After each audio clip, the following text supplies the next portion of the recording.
for that.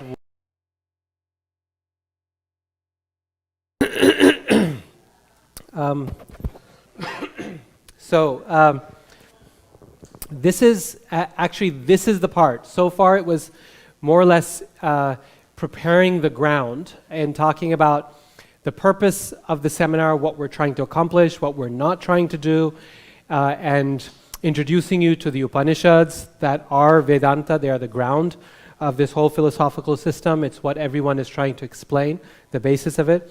And now we actually begin the discussion of the two sides. So we'll discuss, this is actually the section on the opponent, talking about Shankaracharya's system. And I should mention that much of what I'll say about Shankaracharya, I speak about him in general, but it's given by not just him, but much of what I'll add is given by his illustrious disciples, people like Vachaspati and Padmapada, who have written after him. So this is really that part. And then we're going to go to the battle, the refutation afterwards, okay? And then the peace treaty. So let me say that for those of you who make it through the end, I have a really nice treat for everyone at the end.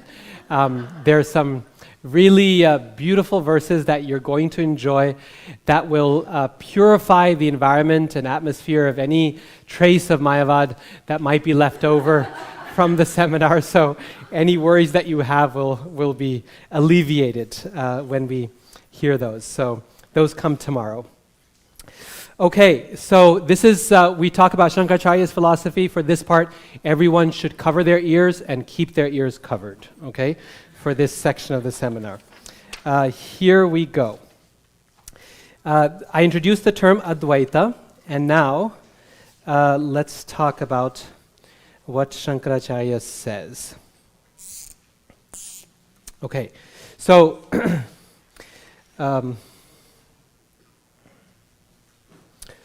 the first thing, for Shankaracharya, the fundamental principle is Brahman is one. And this is true for all Vedantists, not just for him. But for him, the idea that Brahman is one, that ultimate reality is unified, means certain things that it doesn't mean for others. For one thing he says is that for Brahman to be one, he is immutable. That means not changing. He never changes. The reason he cannot change is because any kind of change means temporality. It means that he is Brahman, or it is temporary in some way. Because if Brahman has some attribute and then doesn't have an attribute, or moves or changes in some way, that Brahman that was originally there has now changed, therefore it's temporary, and anytime anything is temporary, it is a cause for suffering, right? Temporariness means suffering, at least in this world. And so he's immutable because he's without suffering. And the second thing is that he says there's no change because any change would imply some departure from perfection. So if you imagine that Brahman is perfect, okay? So if he changes, suppose today he's perfect and then tomorrow he changes, then what's happening? Is he becoming more perfect? And if that's the case, then yesterday he was not perfect. Or yesterday he was perfect and today he's becoming less perfect, which also, either scenario is not acceptable, right? So therefore, Brahman has to be unchanging. Okay, so we've got a unified, unchanging reality. The second thing to mention is that Brahman has no attributes.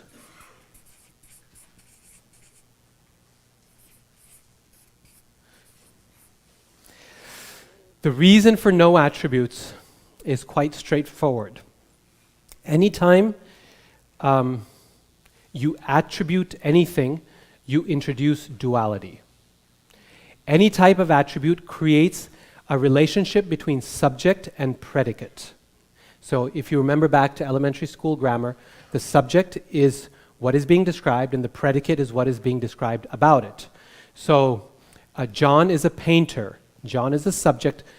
Painter is the predicate, right? So the attribute of being a painter is being predicated of John.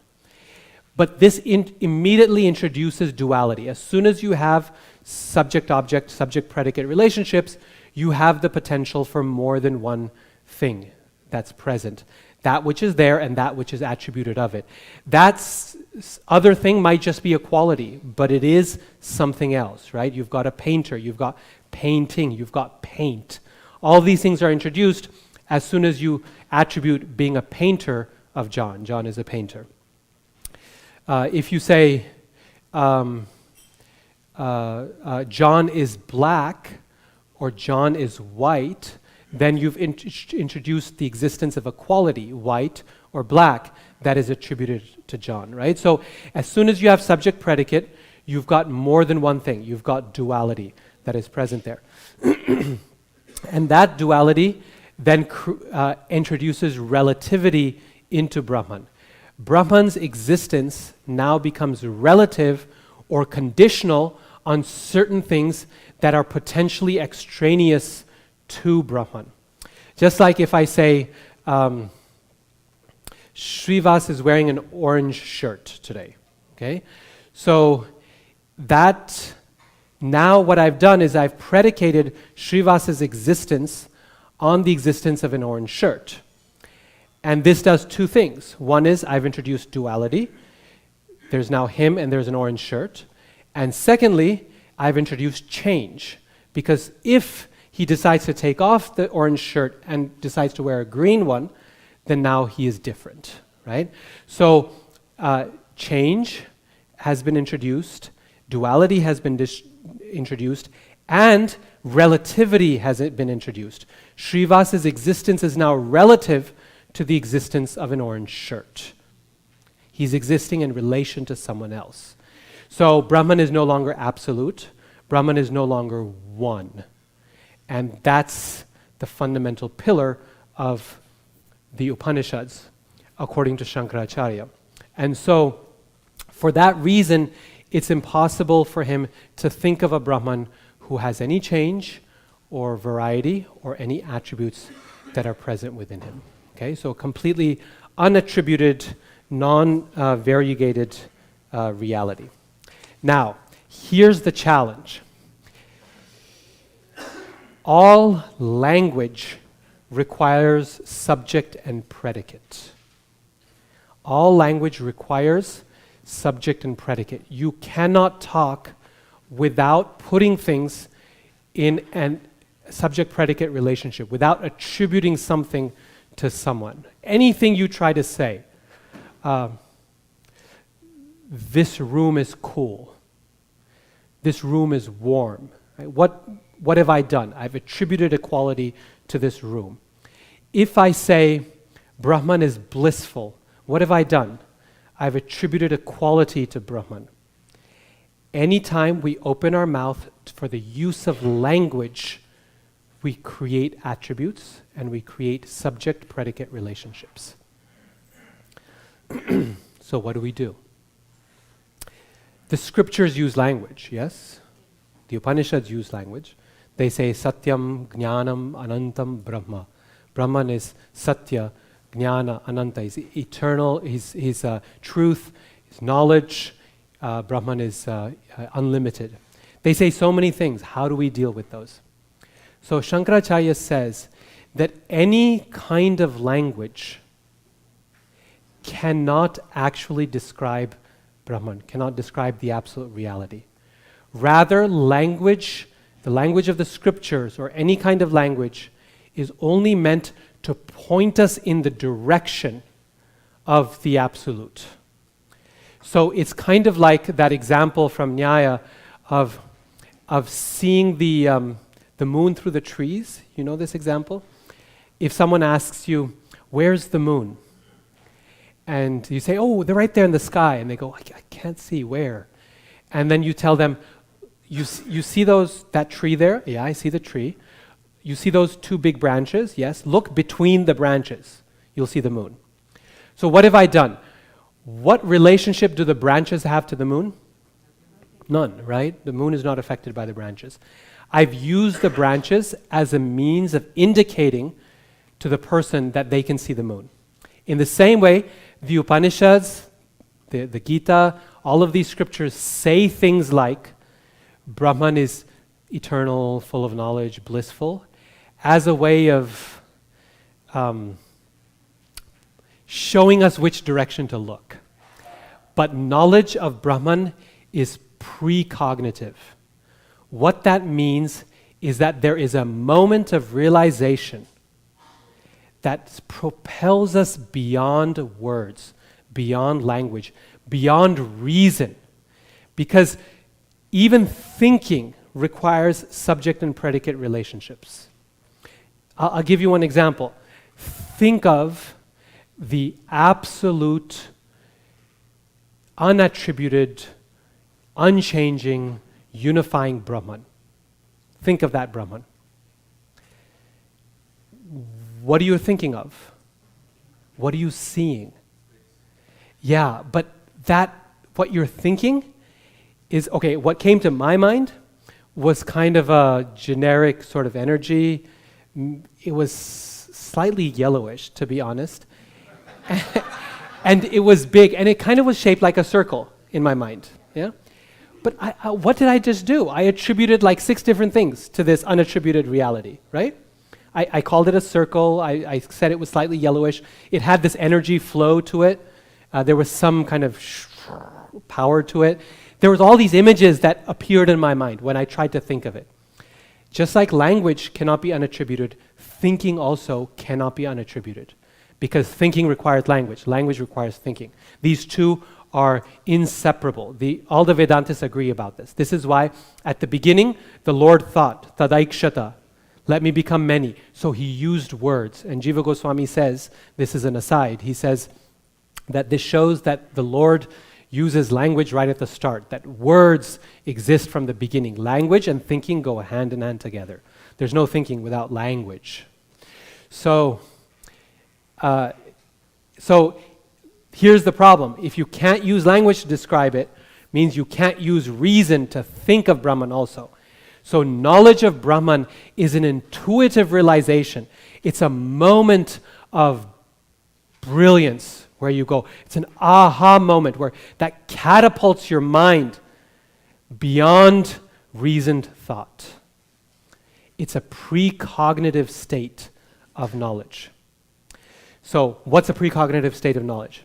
Shankaracharya explains. He says, this is like the consciousness that a person has during deep, dreamless sleep, where there is no dreamer and there is no dream. So the dreamer is the subject, the dream is the object. But when you have neither, deep, dreamless sleep, but you are still cognitively, you're still conscious. That's a state of pure consciousness. Now, it's not the state of liberation because there's no knowledge there. It's a state of ignorance. But he says this is an example of how you can be conscious without having an object of consciousness. So this is, knowledge of Brahman is knowledge with no object. It's consciousness with no object. It's an aha moment that propels you beyond reason, thought, and beyond language. So, the consequences of this are significant. Every statement of the scriptures is only indirectly applied to Brahman. When the scripture says, Satchid Ananda, that Brahman is eternity, knowledge, and bliss, this is an indirect statement. It's not direct. You cannot say, really, that Brahman is bliss. What you can say is that Brahman is not misery. You can deny certain things of Brahman, but you can't say what Brahman is. You can deny attributes, but you cannot apply attributes to Brahman. Even the denial, he says, is in some sense attributing a negative to Brahman. So therefore he says that ultimately words fall away from Brahman. They turn back. Words cannot approach who this ultimate reality is. And so all the scriptures do is they point us in the right direction. They indicate, they push us to that moment where we go, I got it. This is why they repeat themselves again and again. Tattvam asi, tattvam asi, tattvam asi. So we get it. And then there's a moment of realization and you've got it. Okay? But when you get there, you have to leave the scriptures behind. He calls the scriptures a great boat that when you use it to cross the other side of the river, then you leave the boat behind. You don't carry the boat with you. The same is true of the guru. The guru is necessary to cross the river. But after you get to the other side, then there's no guru. Right? There's no difference even between self and guru. Okay? So Brahman is immutable, no attributes, and this leads to the very significant idea that he is beyond words. That words cannot approach, and therefore beyond cognition. Okay, so this is a theory of knowledge, a hermeneutics to interpret scripture. And if you remember, again as an aside, in the conversation between Sri Chaitanya Mahaprabhu and Prakashananda Saraswati, one of the things that he criticizes, Mahaprabhu criticizes Prakashananda, or also with Sarvabhauma Bhattacharya, he says that you do not take the direct meaning of the scriptures. This is what he's referring to. He's not speaking of something merely in the sense of, oh, you should understand this verse like this, and I actually understand like this, but you understand. It's not a disagreement about how you should read the meaning of the word or what definition you should choose from the dictionary. It's something very, very fundamental, where Shankaracharya comes to the point of saying that none of the statements of Scripture apply directly to Brahman. Every statement has to be read indirectly, as a way of teaching. That's all they're doing. Is there a technique for teaching? They're not actually conveying the direct truth. They're not conveying the truth directly.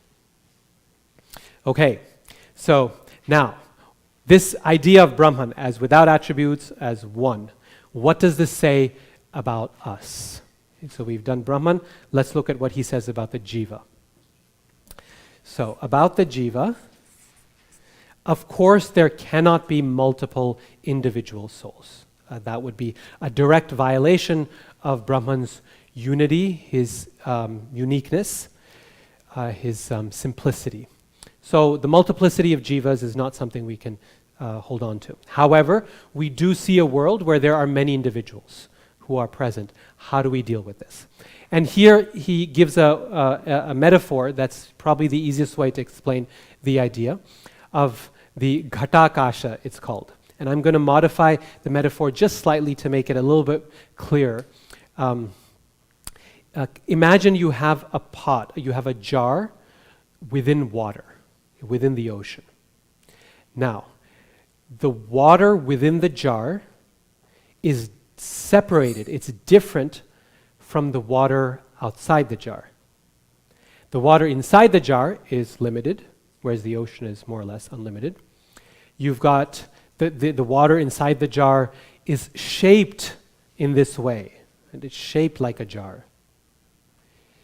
Whereas the water outside is amorphous. It doesn't have any shape. It flows in whatever direction. That's like the jiva. The living entity is the same thing as Brahman.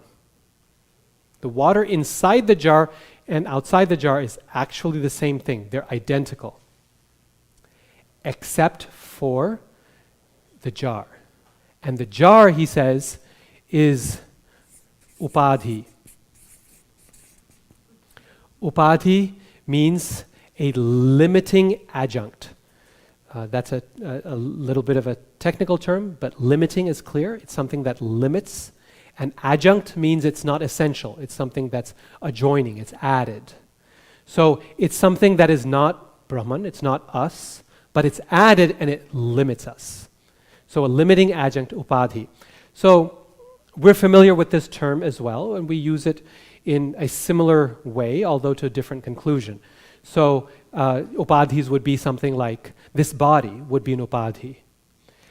The conception that I'm black, or I'm white, or I'm a man, or I'm a woman, or I'm rich, or I'm poor, or I'm smart, or I'm foolish, all of these are upadhis that are applied to the body that do not apply to the self within, to the soul. So that jar is like an upadhi. The idea is once you shatter the upadhi,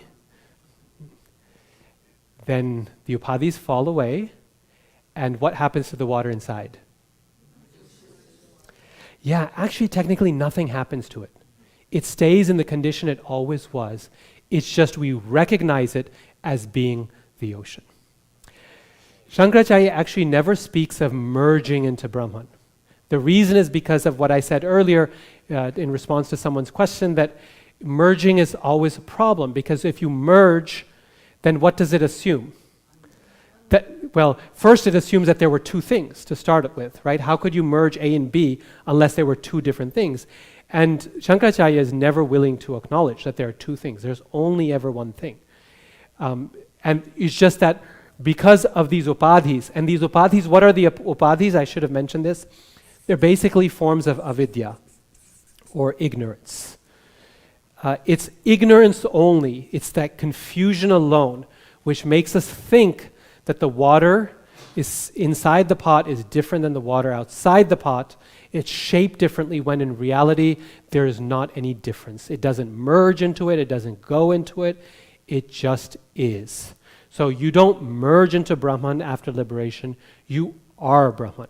It's just that when that upadhi is lifted, this conception that I am this body, then you come to realize what is always the case, namely you are Brahman.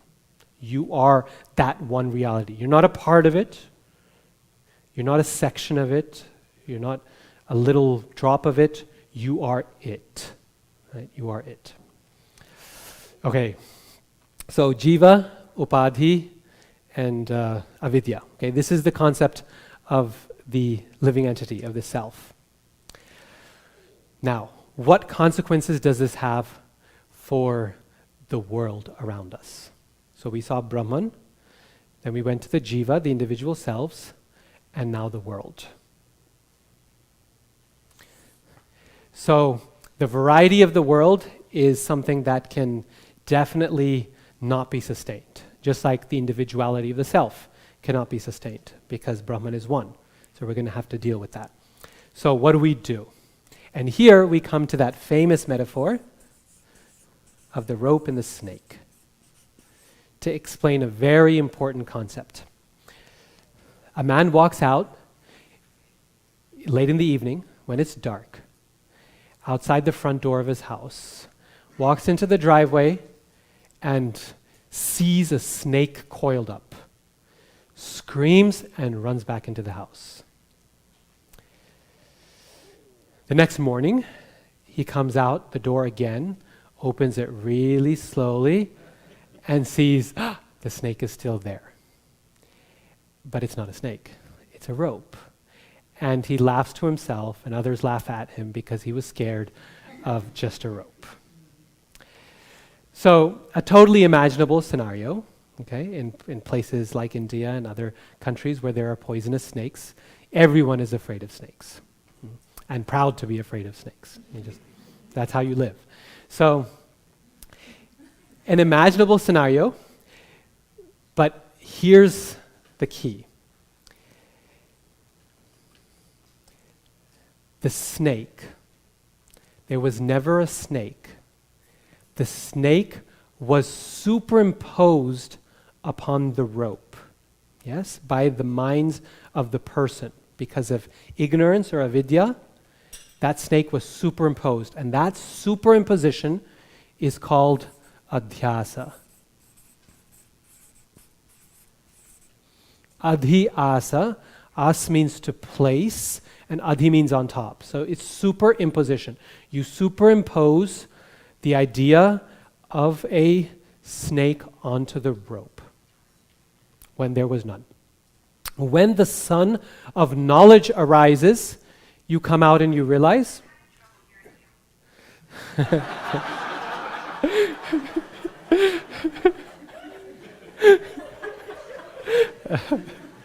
So, to our point about impersonalism, this is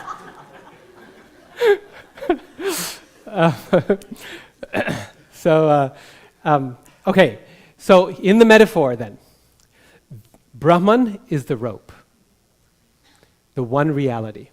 This world is the snake, and that man is us.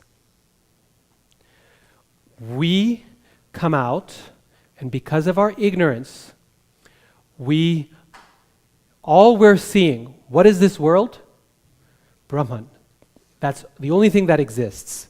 But because of our ignorance, we see Brahman, we experience Brahman, we interact with Brahman, and we think of it as this world with all these varieties and all these individuals and differences and colors and different things. Why? Because we impose these upadhis upon Brahman. Or we impose our ignorance upon Brahman. We create a snake when in fact there is a rope.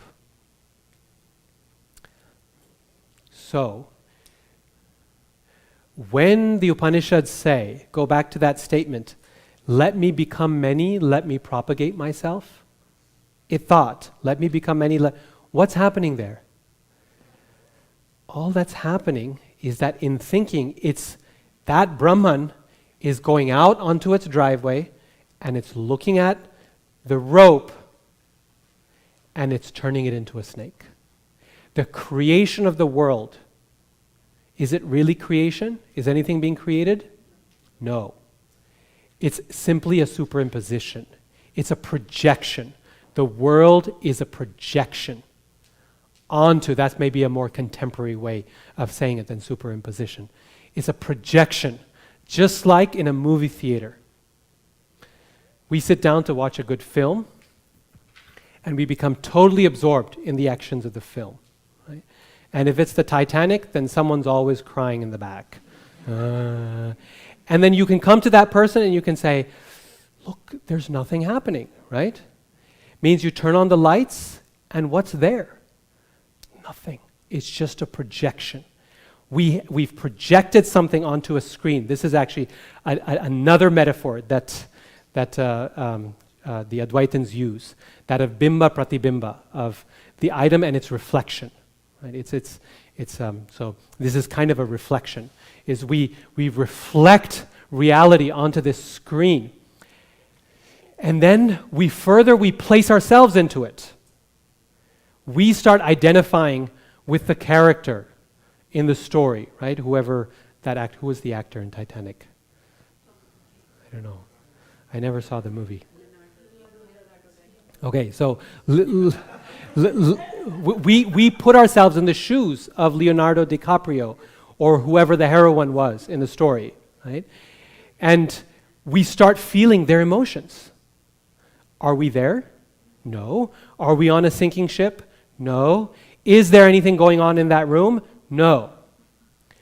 When the sun of knowledge arises or the lights turn on, you come to realize, you shake yourself off, and the memories of it stay with you. You might dream about the movie overnight, or actually this was the case with my kids. I was trying to explain to them why we don't go to the movies regularly.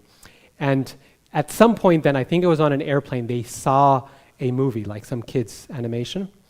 And then my little one, Purushottam, he was complaining, said, Dad, I can't get it out of my head. It's stuck inside. I'm dreaming. And I said, see, now you see why we don't see.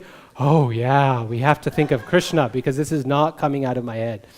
So it's like that. It imposes itself on us, right? And this is essentially what avidya is for Shankaracharya.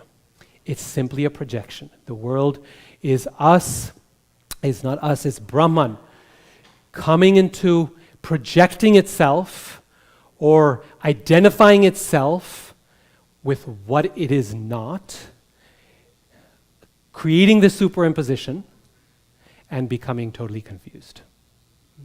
So the world is not actually a creation of anything. It's not a transformation of anything. There's no parinama, no transformation happening. It's vivarta. It's merely an apparent transformation. It's only an appearance. That's all it is. And the process of knowledge is one where someone, usually the guru and the scripture, comes in and they turn the lights on. And they force us to meet, to face what that reality is. Namely, there is no individual self and there is no world with a variety. There's only one thing, and that is Brahman. Okay, so the big question now is the snake. Okay, is the snake real or is it unreal? So we're still speaking as Advaitins here. Okay, so I'm not presenting a counter argument to this. This is a question that they raise. What is the status of the snake? Is the snake real? Well, the answer is no, because something that the man comes out later in the day and sees that it was just a rope. So clearly the snake was not real. Something that is real cannot be shown to be false later on. This is a principle of Vedanta. That which is real will always be real. This is the definition of sat. It's not that it was real then and now it's not real, or vice versa. So it's not real. Is the snake unreal? Well, no, because it had a real effect. Yes? In other words, the person was stricken by fear. And certainly the changes in heart rate and all of that was real. And so it has a real effect, and that which is pure unreality can have no real effects. This is another principle of Vedanta. The idea that the reality of the cause is transferred to the effect as well. In fact, again, as an aside, this is why the Vaishnavacharyas say that this world must be real, because they say the world is a creation of someone who is real. And a real person cannot have an unreal creation.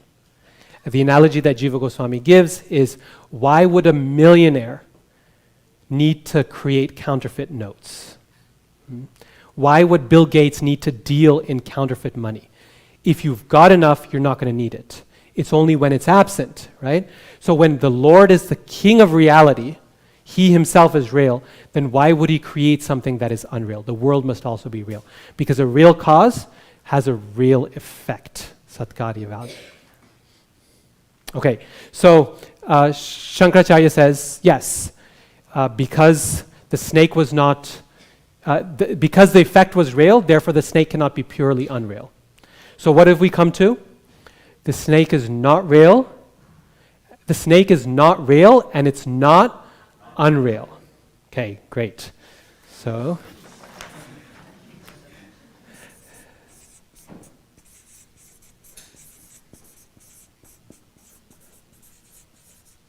and this is called Maya.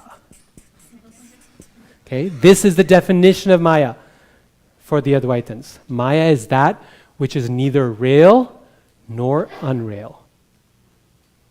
And therefore, Maya is anirvachaniya, which means indescribable or undefinable. You cannot define Maya, you cannot describe Maya, because it is neither real nor unreal. The status of the world cannot be said to be true, it cannot be said to be false. So again, the popular notion that the Advaitins consider the world to be unreal, Brahma Satyam Jagan Mithya, that idea is it's a watered down version of Advaita. In general, okay, it's not, you can say it's false in the sense that it's not real like Brahman is, but technically they're not saying it's false either. It's neither real nor unreal. It's in this third category in the middle. Okay, now you have to use every strength you have to resist tearing this down, okay? We're gonna debate it a little later. Okay. And again, the movie screen is a great example. Is the movie screen real? No. There's no Titanic sinking in the theater. Is it unreal? Well, no, because you're really absorbed in it and it's fun to watch movies and it has lasting effects. Okay? So this is the world. Okay. Last thing in regard to Shankaracharya. What about God? Okay. What about Ishvara? What about the Lord? How do we make sense of him? Well, clearly the scriptures do talk about Ishvara. There's the Ishopanishad, for example, which begins with the word Isha, which is Lord. So, who is the Lord? And there's Krishna in Bhagavad Gita, and Bhagavad Gita is one of the essential texts of Vedanta. Upanishads, Gita, and Brahma Sutra, Vedanta Sutra. These three are called the Prasthanatraya. They're the three fundamental pillars of Vedanta.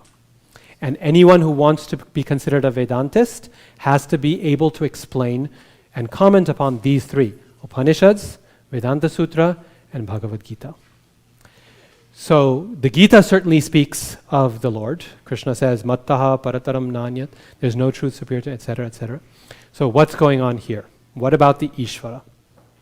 So here we request forgiveness from Shri Shri Radha Madan Mohan, because this is terrible to say in front of them, but for their service, we will say it and then we'll talk about why it doesn't work. The Ishvara is merely a jiva. Let's put it this way. The Ishvara is a jiva with a really big pot, really big jar. Okay? It's a jiva whose abilities and knowledge and upadhis are of a scale that we don't currently have access to, that we do not enjoy. Yet. Okay? Yet. But the Ishvara is we are covered by avidya, that upadhis, those little pots.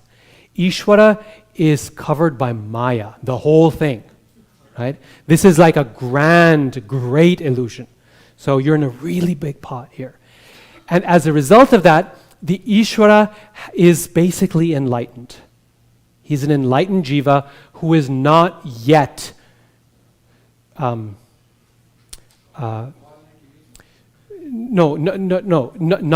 someone who has worked his way out of illusion, okay, but is not yet fully liberated. I mean, it's not at the point of when you're fully liberated, there's no you, right? So we can't speak of the Ishvara at all once he's liberated, because it's not.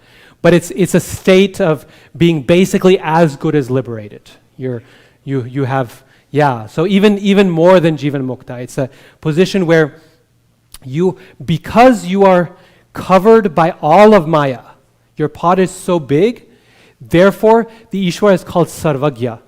So Shankaracharya says that the Ishvara is all-knowing, not because he's the supreme, but because he knows all of Maya. Because his pot includes everything. Right? He's covered by Maya as a whole. So you can speak of the Ishvara as an impersonalist, you can speak of the Ishvara as worthy of worship. You can speak of the Ishvara as worthy of devotion. You can speak of the Ishvara as all-knowing and all-powerful. Why? Because they are covered by a grander Maya than any of us are. Their space to operate is huge. They know things that we cannot hope to know. But that doesn't take away from the fact that we too can get there one day. We can get better because we can be liberated. We can come to a point where we are not only Ishvara, but we are Brahman. And so, you hear this again and again and again in terms of impersonalist philosophy. It's one of the most common conceptions of Krishna that you will find anywhere in India. The idea that Krishna is basically, you've heard the phrase, it's not Krishna we worship, but the one within Krishna. Yes? So this is that idea. What's the one within Krishna? Krishna is what? The pot. Right? He's the individual, the individuality, just like I'm Ravi Gupta, that's my pot. And it's a fake pot. It's going to be shattered one day, a death at least, right? In the same way, Krishna is a big pot. And so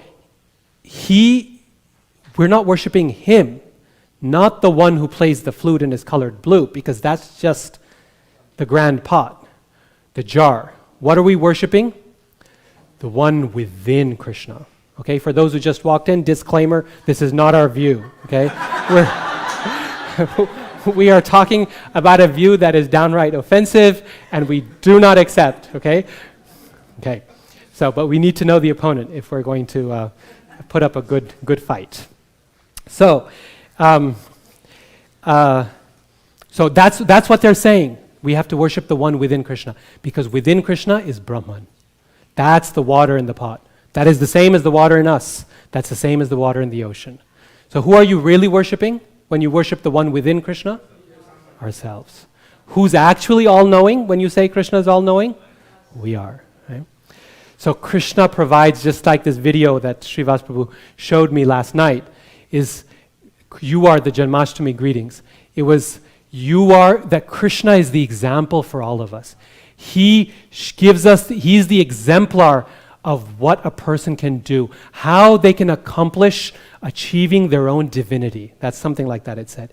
One can achieve one's divinity, and Krishna shows us how we can all achieve. He is the king that each one of us can be. That's what it said. And just as Krishna is the accomplished yogi, again, something it said, is the accomplished yogi, in the same way, we too can one day become that accomplished yogi, or even better. So worship of the Ishvara is useful temporarily. Bhakti is useful because it moves us at least from our little pot, our constrained world, to something a little bit bigger. It's a process of broadening and widening. So it's good for all of us beginners to worship the deity, to pray to him, etc. And he can help us. He can help us because Ishvara is in this world. Ishvara is living and alive like we are. But in the ultimate sense, no. We have to go beyond, right? We have to reach beyond, and we have to recognize that Bhakta and Bhagavan are eventually one.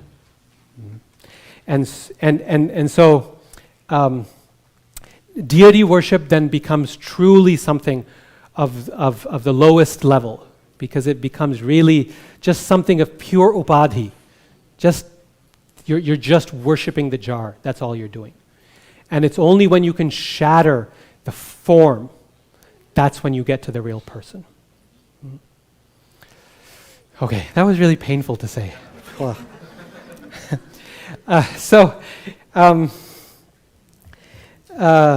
This is why knowledge is the real practice, and bhakti is just a stepping stone to knowledge. Before I go into refutation, I want to read for you something that Srila Bhaktivinoda Thakur says. Okay, and he's referring to this. This is from Sharanagati. It's song number 3 in the limb that is Pratikulyasya Varjanam, giving up that which is unfavorable for the practice of bhakti. And he says, he talks about two types of association that I never want. The association of sense enjoyers and the association of mayavadis. Of the two, he says the association of sense enjoyers is better. Because at least their hearts can be purified by the holy name and by Vaishnav Sangha. That's why we're all here. But, he says, and now I quote, but the heart which is penetrated by the offensive influence of impersonal philosophy becomes hard as a thunderbolt by degraded sophistry argument. The Mayavadi declares that the true form of bhakti, its object, Sri Krishna, and its possessor, the devotee, are all transitory and illusory. Fie on his pretense of so-called service to Krishna. Fie on his pretense of engaging in so-called hearing and chanting of Krishna's glories. His recitation of prayers strikes the body of Krishna with blows more cruel than thunderbolts. So you will often find that many impersonalists will utilize the forms of bhakti, singing of Krishna's names and bhajans, sometimes very beautifully, talking about Krishna Lila, Krishna Katha, engaging even in deity worship. And yet, Bhaktivinoda Thakur is saying that such songs and prayers strike Krishna's body with blows more cruel than thunderbolts. Why? Because those prayers are not meant to glorify him at all. There's a very ulterior intention that's buried down below and down inside. And it can become very difficult to sometimes unpack what's actually there. It can become very easy to get into the mood and say, well, it's just Hari Kirtan going on or Krishna Bhajan is going on. Well, what's the problem? We can hear and chant, but what's the intention behind it, right? What's the meaning? Why are we deploying those names of the Lord? And when it's with a desire to undermine the Lord himself, to attack him, then it's not Janmashtami greetings at all, right? It's trying to kill Krishna is what we're trying to do, not celebrate his birth, but to hope for his death. And so I remember when I was a teenager growing up in Boise, there was a group of impersonalists, a particular organization that came and they held a satsang in Boise. They rented a hall and they held a satsang. And the philosophy was totally impersonalist, just not even like half covered in person. It was just straight down the line mayavaad philosophy. And everyone, they'd go on and on about this and that and talking about concepts like this. And over time, people were kind of nodding off. And so then they'd stop and they'd do kirtan. They'd do bhajan. And then after a while, they'd stop the bhajan and then he'd go on with his, impersonalist philosophy. We are Krishna and find the one within Krishna and I am God and you're God. And then people would start to nod off and he'd start doing his kirtan again. And I remember sitting there feeling so angry that you have no right to use kirtan. We believe in kirtan. That's our tool.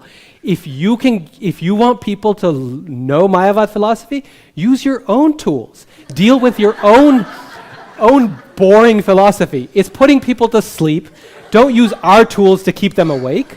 There's meaning behind the mantra. Anyway, the next day, they came to the temple.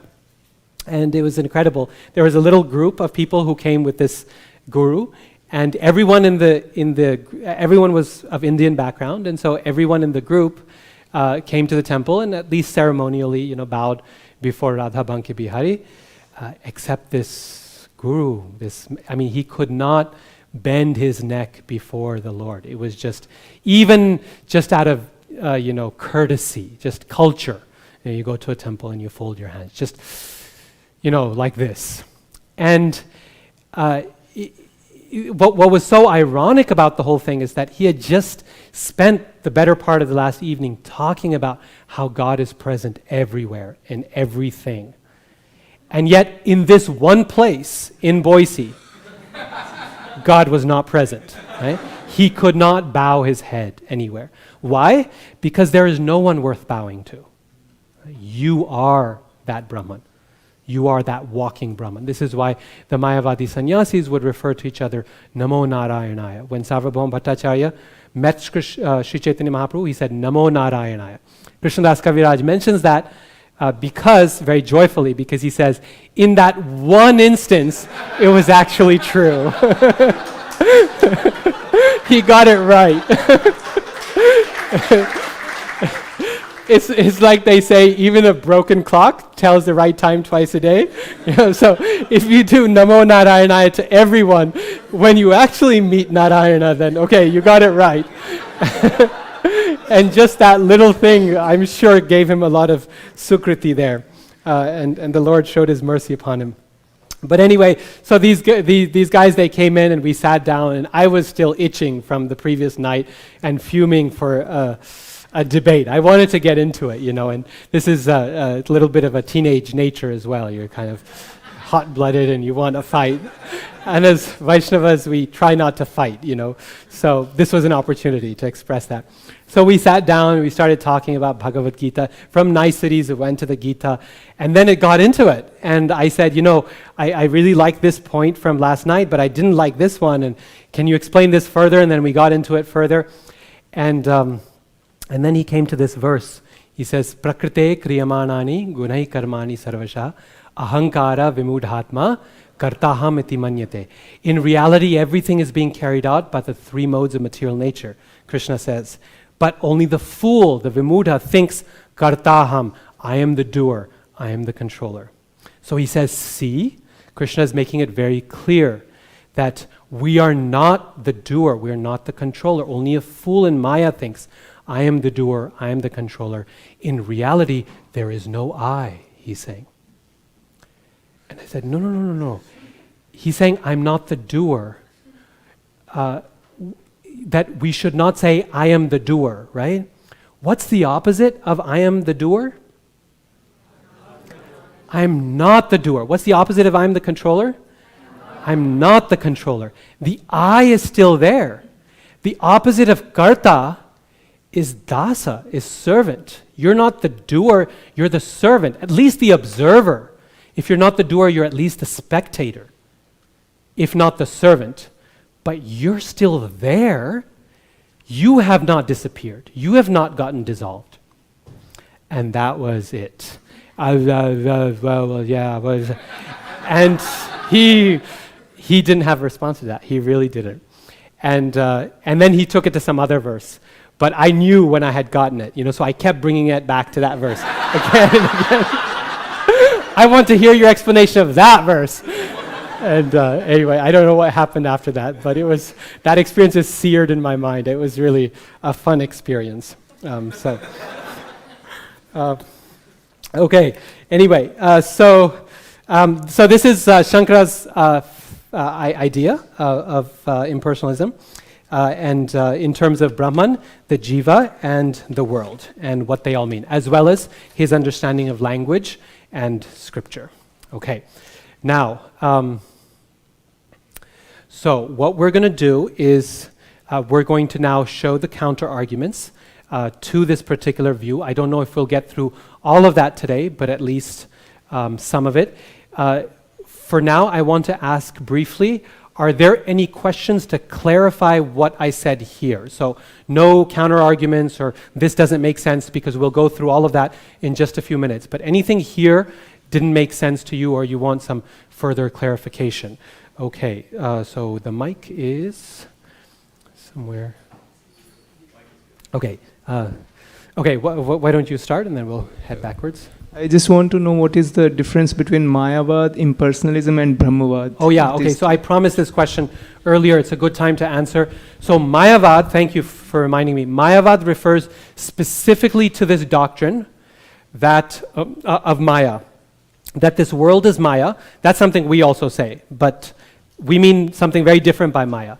Here, the idea of Maya is that it is neither real nor unreal, which for practical purposes means it's unreal. But it's neither real nor unreal. And mayavaad is the idea that therefore our individuality and the Lord's individuality is all Maya. It's all impersonalism. Okay? That's mayavaad. So that's mayavaad. Impersonalism is simply the idea that God is impersonal. Okay? God is impersonal, that he is all-pervading, that he is present everywhere, that he has no form or attributes. Now that view in itself, on its own, is not unacceptable, so long it's not the last word. Okay? If we take the impersonalism and we add the Lord's personal feature to it, we get Mahaprabhu's Achintya Bheda Bheda, and we'll talk about that tomorrow.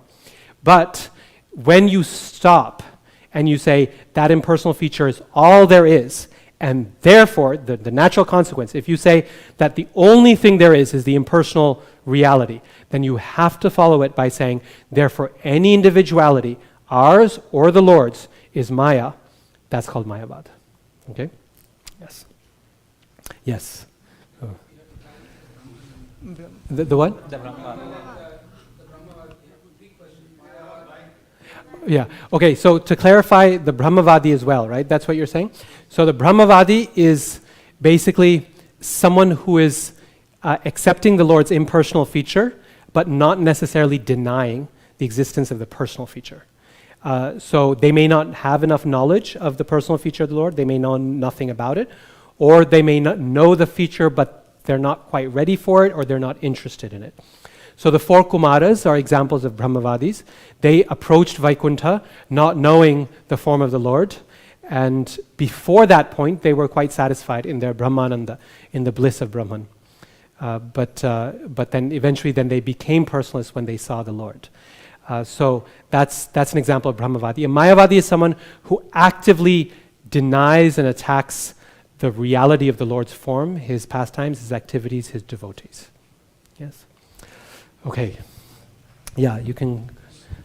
My question was, according to Mayavad philosophy, is Maya all powerful? Like, in the sense that you're talking about how once we break that pot and we realize, or we stop placing like identification. So a Mayavadi would not consider Maya to be all powerful because you can get out of Maya.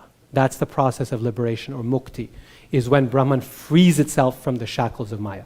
That's how we become liberated. So then is Krishna not all powerful because he's still under Maya? Correct. So Krishna is not all powerful. He's still within the confines of Maya, right? But much more powerful than we are. Yeah. So within the confines of Maya, he's all powerful. Let's put it that way. Okay. One thing I forgot to mention actually, which is important to note, this point about Krishna being the largest upadhi, largest pot. One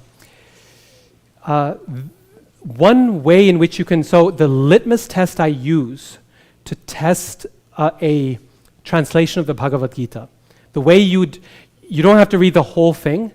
The verses you go to, chapter 4 Bhagavad Gita. Yada yada hi dharmasya glanir bhavati bharata abhyuthanam adharmasya tadatmanam srajamyaham.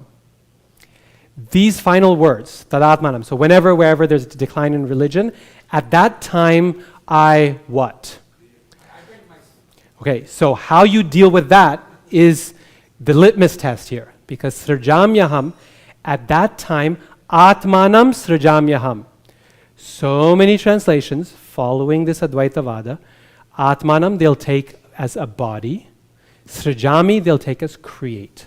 At that time, I create a body for myself. What is he saying? That the Brahman within has a pot to go around him. Okay? The word srajami also means to let loose, to appear. And atmanam primarily doesn't mean body, it means self. At that time, Prabhupada says, I descend myself. I appear myself. I flow forth into the world. That's how a Vaishnava will translate it. And an Advaitin will do something along the lines of, at that time I create a body for myself.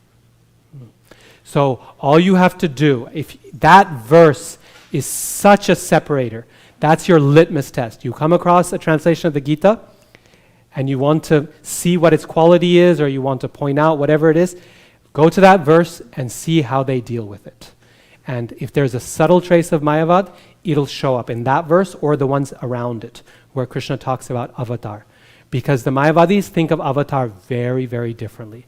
It's God creating a body for himself, more or less like we create bodies for ourselves by descending into this world, except his body is much greater than ours. Okay, so that verse is a very helpful one, very crucial one. Yes, Prabhu. You mentioned about all-knowing, and you also mentioned about the jiva's devotion to it. So you're also giving the example of this Mayavadi who is not bowing down head. So how does the element of bhakti help a mayavadi come from this upadhi to Brahman realization? Bhakti helps because it focuses the mind. It helps us to focus. Devotion is good. It makes the mind ekagra, focused on one object, which is helpful for meditation. And by observing the attributes of Krishna, you can see what you need to develop yourself. It creates a model for you to practice. Another question is, you said this body of Krishna, or the water within Krishna is all-knowing, but he is still within the confinement of Maya. Yes. That seems little contradictory. If you can Yes. explain how he is all-knowing and So- yet Maya is more So because Maya is the totality of avidya, when he's covered by Maya, he's essentially covered by everything, the whole material cosmos. And so he knows everything within the material cosmos. But he still doesn't fully appreciate he's not yet fully liberated. Let's put it that way. He knows he's Brahman, and within the realm of Maya, he understands. This difference between Jiva and Ishvara is really hazy. Different Advaitins explain it in different ways. What is the exact difference between us and Ishvara? But to put it simply, the Ishvara is basically a better version of us, the version that we want to be.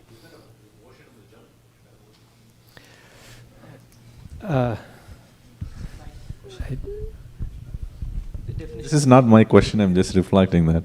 So, what you say is ocean is, the Ishvara is the entire ocean and jug? Yeah, you could think of the entire ocean as within the pitcher, right? That would be Ishvara. Yeah. Shivas Prabhu? Well, to add to their fuel, so avajananti mamuda manushin tanum ashritaha. Yes. So I take shelter of a body, which means Krishna is actually doing that. Why are you denying it? So Yes. So that's another litmus test for a translation of the Gita. Excellent. Avajananti mamudha manushim tanumashrita. Anyone with a tinge of Advaita will speak about Krishna seeking refuge in a human body or taking up a human body. Whereas a Vaishnava will put the question is, what is the cause of the mudhanis? Okay, what is the cause of the foolishness? Is it the person who thinks that Krishna is transcendent, or is it the person who thinks that Krishna is just human? And the Vaishnava will say, avajananti mamudha manushim tanumashita. The emphasis will be on the manushi, that the fool thinks, I am a human body. And the Advaitins will put it the other way, right? That avajananti mamudha manushim tanuma. They don't know me who have taken shelter. They don't know the one within me because I've taken shelter of this body. So they do it exactly the opposite way. So that's another great litmus test for testing any translation of the Gita, is that verse. Yes, Prabhu. So, two connected questions, Prabhu. So what is if it is everything is Maya, what is it started? What is the desire to be in this situation currently? How do they explain that? That is, and when they when a jiva wants to get out, even the Ishvara is within Maya. There is no one outside of that. Then how can they ever get out? How do they explain that? So this is getting into the argument phase, the battle phase, because these are counter arguments. So we'll hold on to that. We'll definitely come back to what you said for sure. Okay? Yeah, Balaram?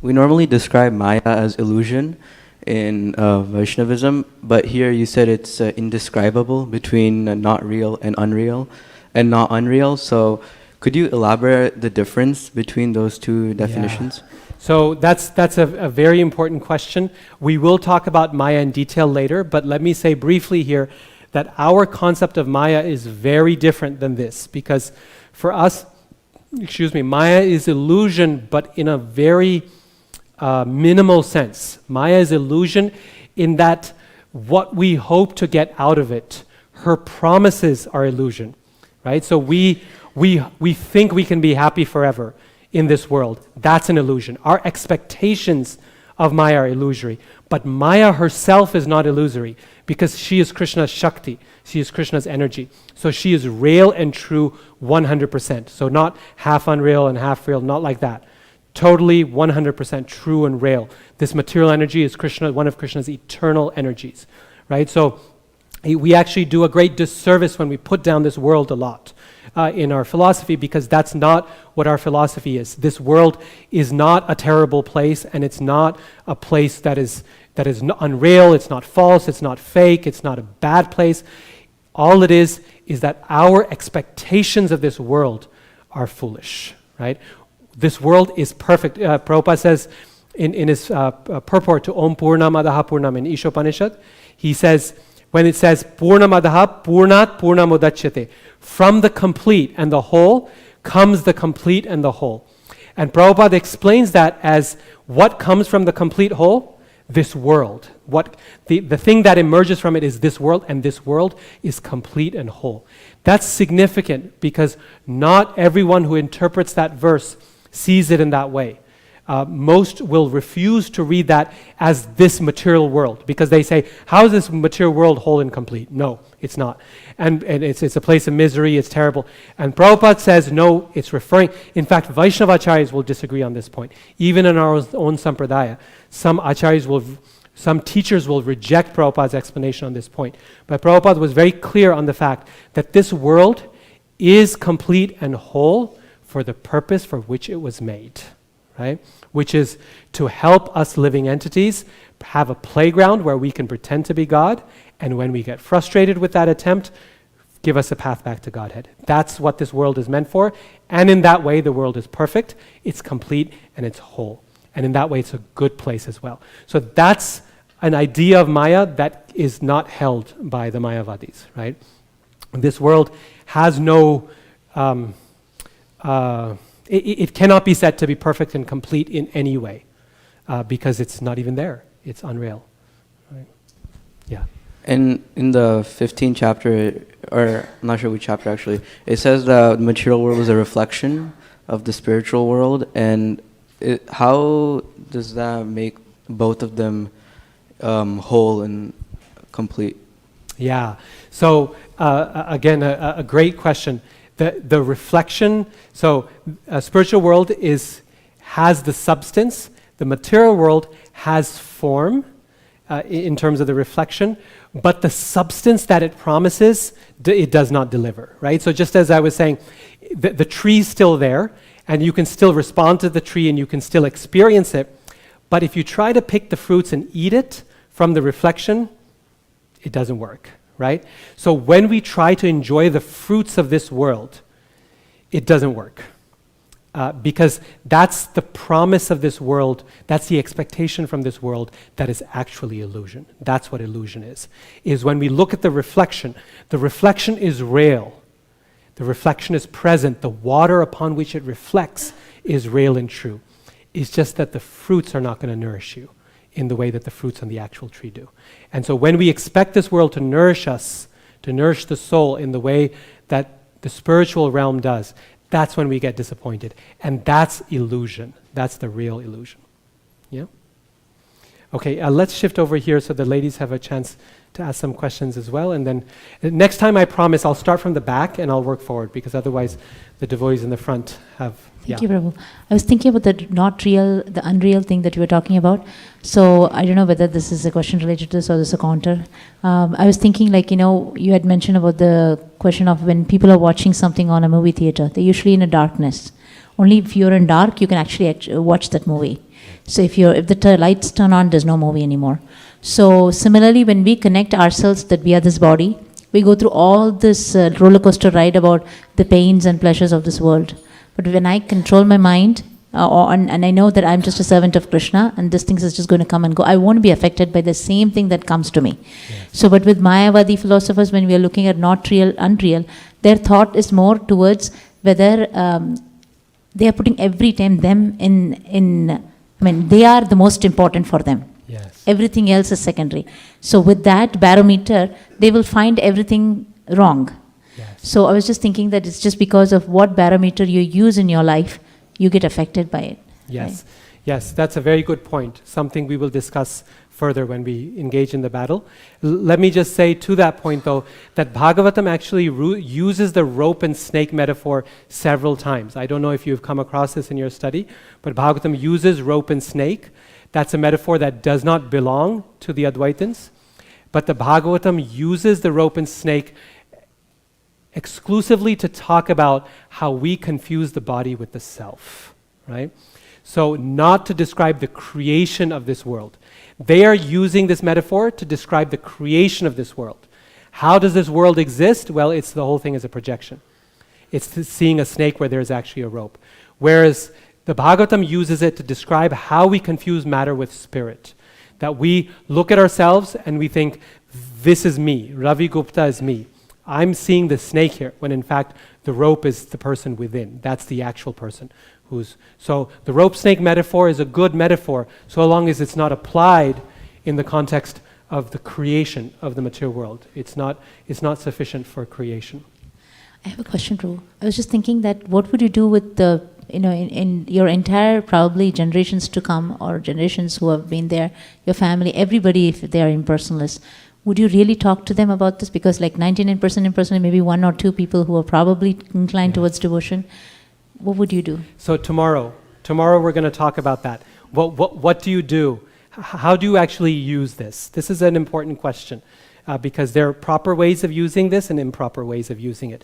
And it's really important that we understand how. This is why I keep saying that it's so important to take in this entire seminar as a whole, because any part of it can be very easily misused if we don't go all the way to the end. Okay? Yes. This is a final question, and then we have to move on here.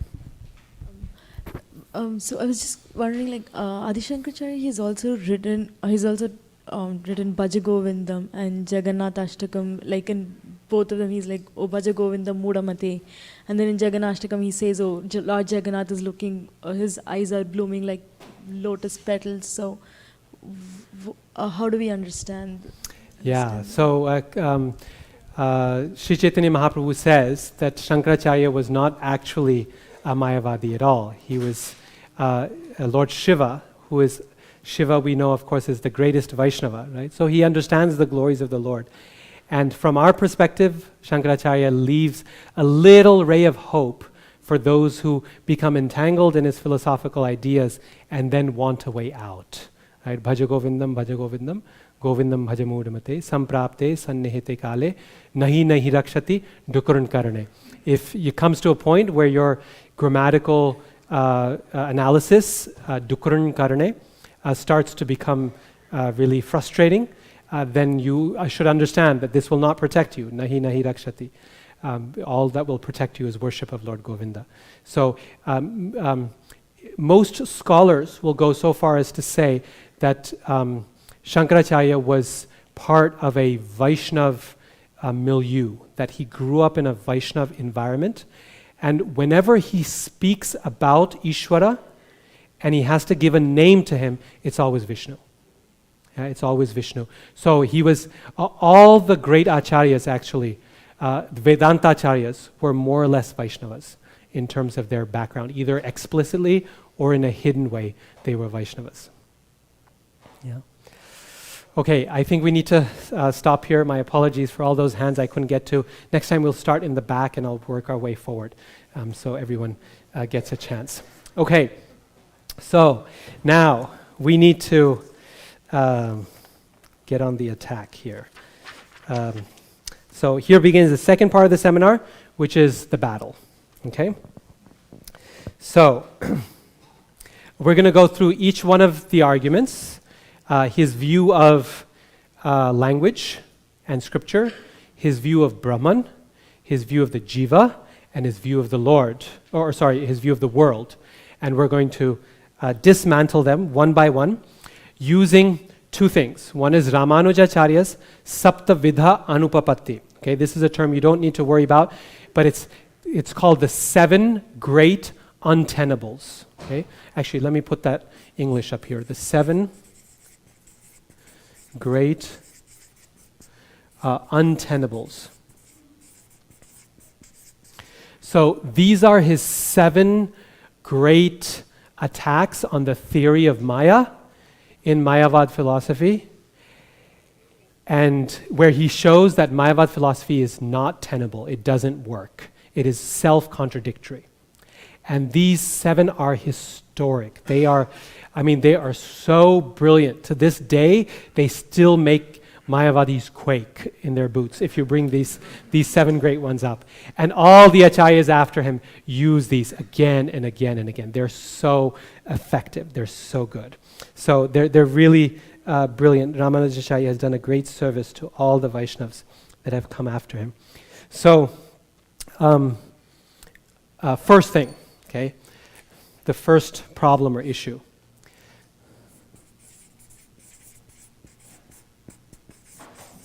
Mayavad philosophy leaves you tongue-tied. You can't really say anything with meaning. And this problem is not just, it is humorous, but it's more than that. Here's the issue. This is one of the 7 untenables, the Saptavidha Anupapatti.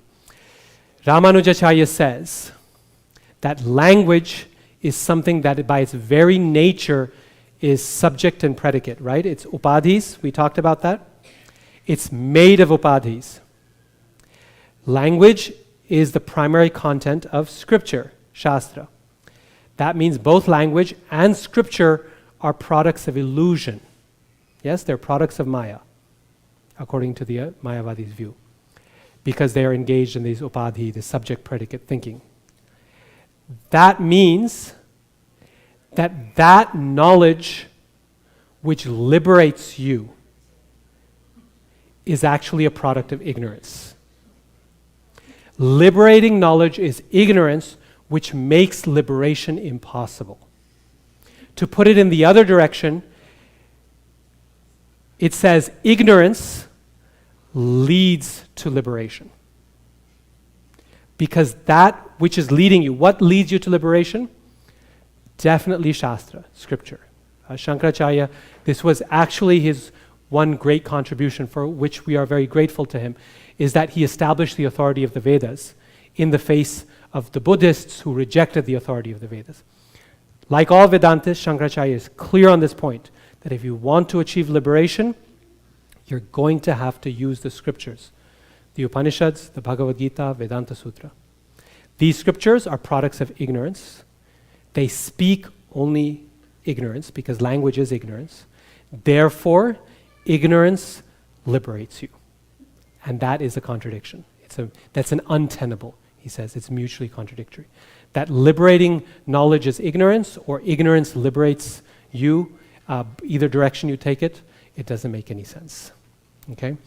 Our own perspective on the matter is that words are sorely inadequate to describe the Lord because they can never describe him completely. Not because they cannot describe him, but because they always fall short. It is not that we cannot say that Krishna his complexion is like a bluish rain cloud, or his eyes are like a lotus flower. Those are true and meaningful statements, but they still fail to capture the entirety of Krishna's beauty. They are still very meager in the face of what Krishna's eyes actually look like. How could a lotus possibly compare, right? And so then you get metaphors like the moon. Krishna's face is like the moon, except it's much better than the moon because the moon has spots on it everywhere. And so when Krishna appears in the form of Mahaprabhu, the moon hides itself because it's so embarrassed. So we try all these ways to go beyond the bounds of our metaphors in our language because Krishna is so much more. But what we can grasp of him, that's real, that's true. We're not going to let go of that. Scriptural statements need to be taken in their primary and direct sense. And that's very important. Okay, so that's the first point: is his idea of language. That we do not accept this idea that language has to be always taken in an indirect sense. That the scriptures are only pointing at the ultimate. That we have to let go of the scriptures at some point, and that's no. In fact, when Mahaprabhu meets Sarvabhauma Bhattacharya and he debates with him, the final verse that he gives him to think about before the debate is over, is the Atma Rama verse. Atma Ramas Chimunayo Nirgrantha Hyapyurukrame Kurvantya Haitukim Bhaktim Itam Bhuta Guno Hari, which essentially is a verse in Bhagavatam which explains why even those who are liberated, Atma Rama, still take the time to listen to Bhagavatam. It is not the case that once you come to a certain point, you leave the scriptures behind, like a boat. When you cross to the other shore, you leave the boat there. No. The scriptures are our constant companions. Even after liberation, even after achieving pure bhakti, even Sri Chaitanya Mahaprabhu himself would relish the verses of Srimad Bhagavatam. The only difference is that as we advance, we relish those verses at a deeper and deeper and deeper level than others. But the scripture is always with us. Same thing with the Guru. Because language is eternal and language can approach the Lord, therefore the Guru as well, the one who is the source of that language, who is the source of that knowledge, who gives us that Divya Jnana, is an eternal relationship. It's someone with whom we are eternally connected and for whom we are eternally grateful. So, the impersonalism leaves us tongue-tied, it also leaves us ungrateful for those who are the vehicles for our liberation, for our advancement. Ingratitude is not something that we can accept. Okay. But the problems with the metaphors are just as serious. They're very, very serious. So let's go through each one of the metaphors, and I'm going to go in the reverse, okay? I'm going to start with the rope and snake. And I'm going to go through them fairly quickly, the counter-arguments, because they are a lot of them and they're very snappy. They go nicely if we go quickly here. Okay, so you remember the rope and snake, superimposition of the world on Brahman. This is why there's a reality, yes? So, to confuse two things with one another, to confuse A with B, what has to be true about A and B for that confusion to take place? Both have to have some similarity in attributes, right? The man goes out the door, looks at the coiled up rope and screams, "Ah, a dog!" Do you think that could ever happen? No. Because there's not enough similarity between a rope and a dog, right? There's just no way you can, and if someone were to do that, we would say there's something wrong with their mind, that they're hallucinating, we would say, right? That's how we would define hallucination, when that confusion is not reasonable. When he goes out and he sees a snake, we don't consider that a hallucination. We consider that a confusion. Why? Because that's a reasonable confusion between the two. Why? Because the attributes match. There is similarity of attributes. Now, between the rope is Brahman and the snake is the world. The world that is superimposed on Brahman. In Mayavad philosophy, what is the similarity in attributes between Brahman and the world? Absolutely nothing. Right? Why? By their own definition, not by my claim or Ramanujacharya's claim. Why can there be no similarity in attributes? Because Brahman has no attributes, right? Brahman has, without attributes, the world is 100% full of attributes. Brahman is eternal. If we want to give some attributes, this is what we would give to him. He's eternal. This world is temporary. Brahman is full of knowledge. This world is ignorant. Brahman is full of bliss. This world is often miserable. So you've got, this is a case where somehow Brahman is confusing, we are confusing a rope with a unicorn, right? It's not working. There's not enough similar attributes between A and B to cause a confusion. So, similarity of attributes. Second problem. In order for us to confuse a rope for a snake, what has to be true about the snake? it should be independently real, right? That's the only reason a snake can be confused, and the only reason it inspires fear in the person, gets a reaction, is because the person has an independent, real experience of snakes, or someone in their life does. And because snakes are independently real, therefore you can confuse them with ropes. The rope is Brahman. What is the snake? The world. Is the world independently real? No. It's not real, and it's not unreal either. It's neither real nor unreal. We'll talk about that in a minute. But the snake is not real. So how is it possible that we look at it? Would be like someone seeing a horse and going, "Oh, it's a unicorn." The only people who can do that are children, because they believe in unicorns. But if you know something, if there is no reality to something whatsoever, then you cannot possibly confuse it for something else. Okay? So this is argument number 2, that there has to be independent reality.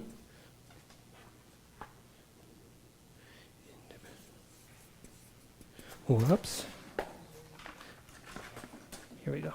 Independent reality to both things. The snake and the rope have to be independently real, otherwise it doesn't work. Third problem. In order to confuse a snake with a rope, you have to have a prior experience of a snake. Otherwise, there's no fear. The first time a child sees a spider, the child is not afraid of a spider. It's only after a child sees a spider and someone in the family goes, "Ah!" then the child goes, "Oh, I got to be afraid of spiders," right? So without the independent experience of the snake, prior experience of the snake, there is no fear of snakes. This is highly problematic because the snake is the world. It's a product of Brahman's illusion. The snake is Maya, right? So unless Brahman has a prior experience of the world, which is itself a creation of his own confusion. So unless Brahman is confused beforehand, he could not be confused now. And he couldn't be confused beforehand if he hadn't been confused before that. The point is, you got to stop somewhere by saying, we actually had a real experience of a real world. Then only can that experience, then only can the illusion apply now, right? So there's no prior experience that can provide the cause of the fear itself. Fourth problem. How is it that everyone has the same confusion? While we are all pots in the ocean, we all have parceled consciousness. We have separated. This is what it means to be in a pot, is that we have partial. I don't know what you're thinking, and you don't know what I'm thinking. How is it that everyone looks at the world and sees exactly the same thing? Who coordinates those illusions? Either God has to be the grand evil master coordinating the world's illusions, but there is no God, so it has to be Brahman. There's no good answer to that question. Fifth thing, and this, I put down B, C, D, coordination. Okay, and this fifth thing is now, so the first 4 that I talked about, these are not my own ideas. These are from Jiva Goswami's Sandarbhas. He goes through and he very quickly mentions these problems with the rope snake metaphor in the Paramatma Sandarbha. This 5th one, he also mentions, but it comes originally from the Saptavidha Anupapatti, the 7 great untenables of Ramanujacharya. He says, remember that neither real nor unreal business, anirvachaniya. This world is neither real nor unreal. He says it's a special category of substance, which is anirvachaniya. Ramanujacharya says, what experience or evidence do we have for the existence of such things that are neither real nor unreal? In order to provide evidence for the existence or reality of anything, you need a valid means of getting evidence. Okay? And there's 3 valid means of getting evidence, at least. Pratyaksha, Anuman, and Shabda. Direct sense experience, inference, and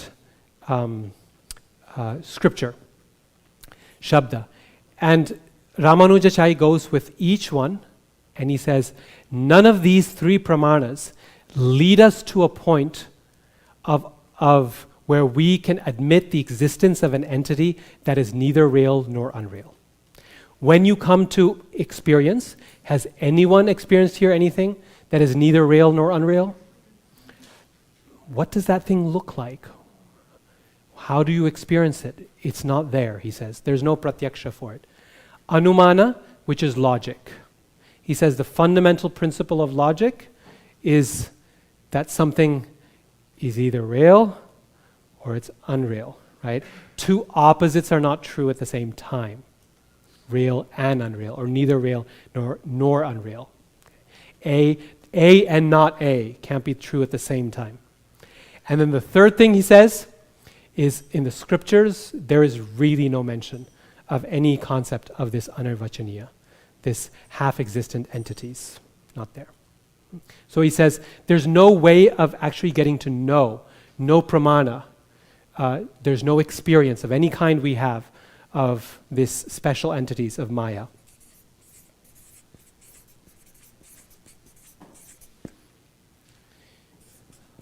And the last one I will tell you is it's the real clincher. It's the one that really, this is the one you should remember in case you forget them all. This is the one that is universally applicable to mayavaad in all its metaphors, okay? And the question is really simple. Where is Maya located? Who is in Maya, to put it another way? Who is confused? Who's the man who walks out and sees the snake instead of the rope? Or to move to our next metaphor, what's the jar? Where is the jar? What is it made of? The answer to all of these questions, there's only one possible answer. Brahman, right? Because there's nothing else that exists according to the Advaitins. According to the Mayavadis, there's no other existent entity, Brahman. So who is in Maya? Who is confused? Brahman. Where does Maya exist? In Brahman. What does that mean? It means that ignorance, avidya, is a fundamental part of Brahman. It's there in Brahman. That this entity that we started off with as Sat, Chit, and Ananda, somewhere in him, he's got illusion. He's got ignorance. And so much so that that ignorance has the capacity to overcome even him. That pot that we're talking about, that covers him. What is that pot made of? Upadhis. What are these upadhis? They're avidyas. Where does avidya exist? In the water. That water is Brahman. So you have completely contradicted what is it that you're saying about Brahman, the nature of Brahman. Srila Prabhupada mentions this often in his arguments against this idea that Krishna is not actually Krishna we're worshipping, it's the one within Krishna. He says, why should we listen to Bhagavad Gita if Krishna is one of us? Why are his words any better than mine if he too is covered by Maya just like I am? And are you saying that Maya is therefore greater than the Lord himself? That it has the capacity to cover him? Even if you try this, no, it's not, Maya doesn't cover all of Brahman, it just covers part of Brahman. Does that work? No, because Brahman has no parts. As soon as you talk about a part of Brahman, now you're coming in the direction of us, right? The living entities are part and parcel of the Lord. And now you've got variety, you've got difference, you've got distinction, you've got creation. There's the Lord, and there are his parts and parcels. The Advaitin cannot accept any parts within Brahman. This question of where is Maya located, who is in Maya, this is probably the greatest of his Saptavidha Anupapatis, his 7 great untenables, is trying to explain the location, the origin, the place of rest for Maya. We don't know where to put it. Is Maya in Brahman? No, we can't put Maya in Brahman. We can't put avidya in Brahman. Not Maya as the impersonalists think of Maya. Our concept of Maya, sure, it exists in Brahman because it's his Shakti. But the Advaitin idea of Maya, you can't put him in Brahman because Maya is avidya, is ignorance. Oh, and can we put Maya outside of Brahman? No, because that would make 2 things, right? Brahman and Maya. God and the devil. There's only one thing in Vedanta. That's the fundamental premise of the system.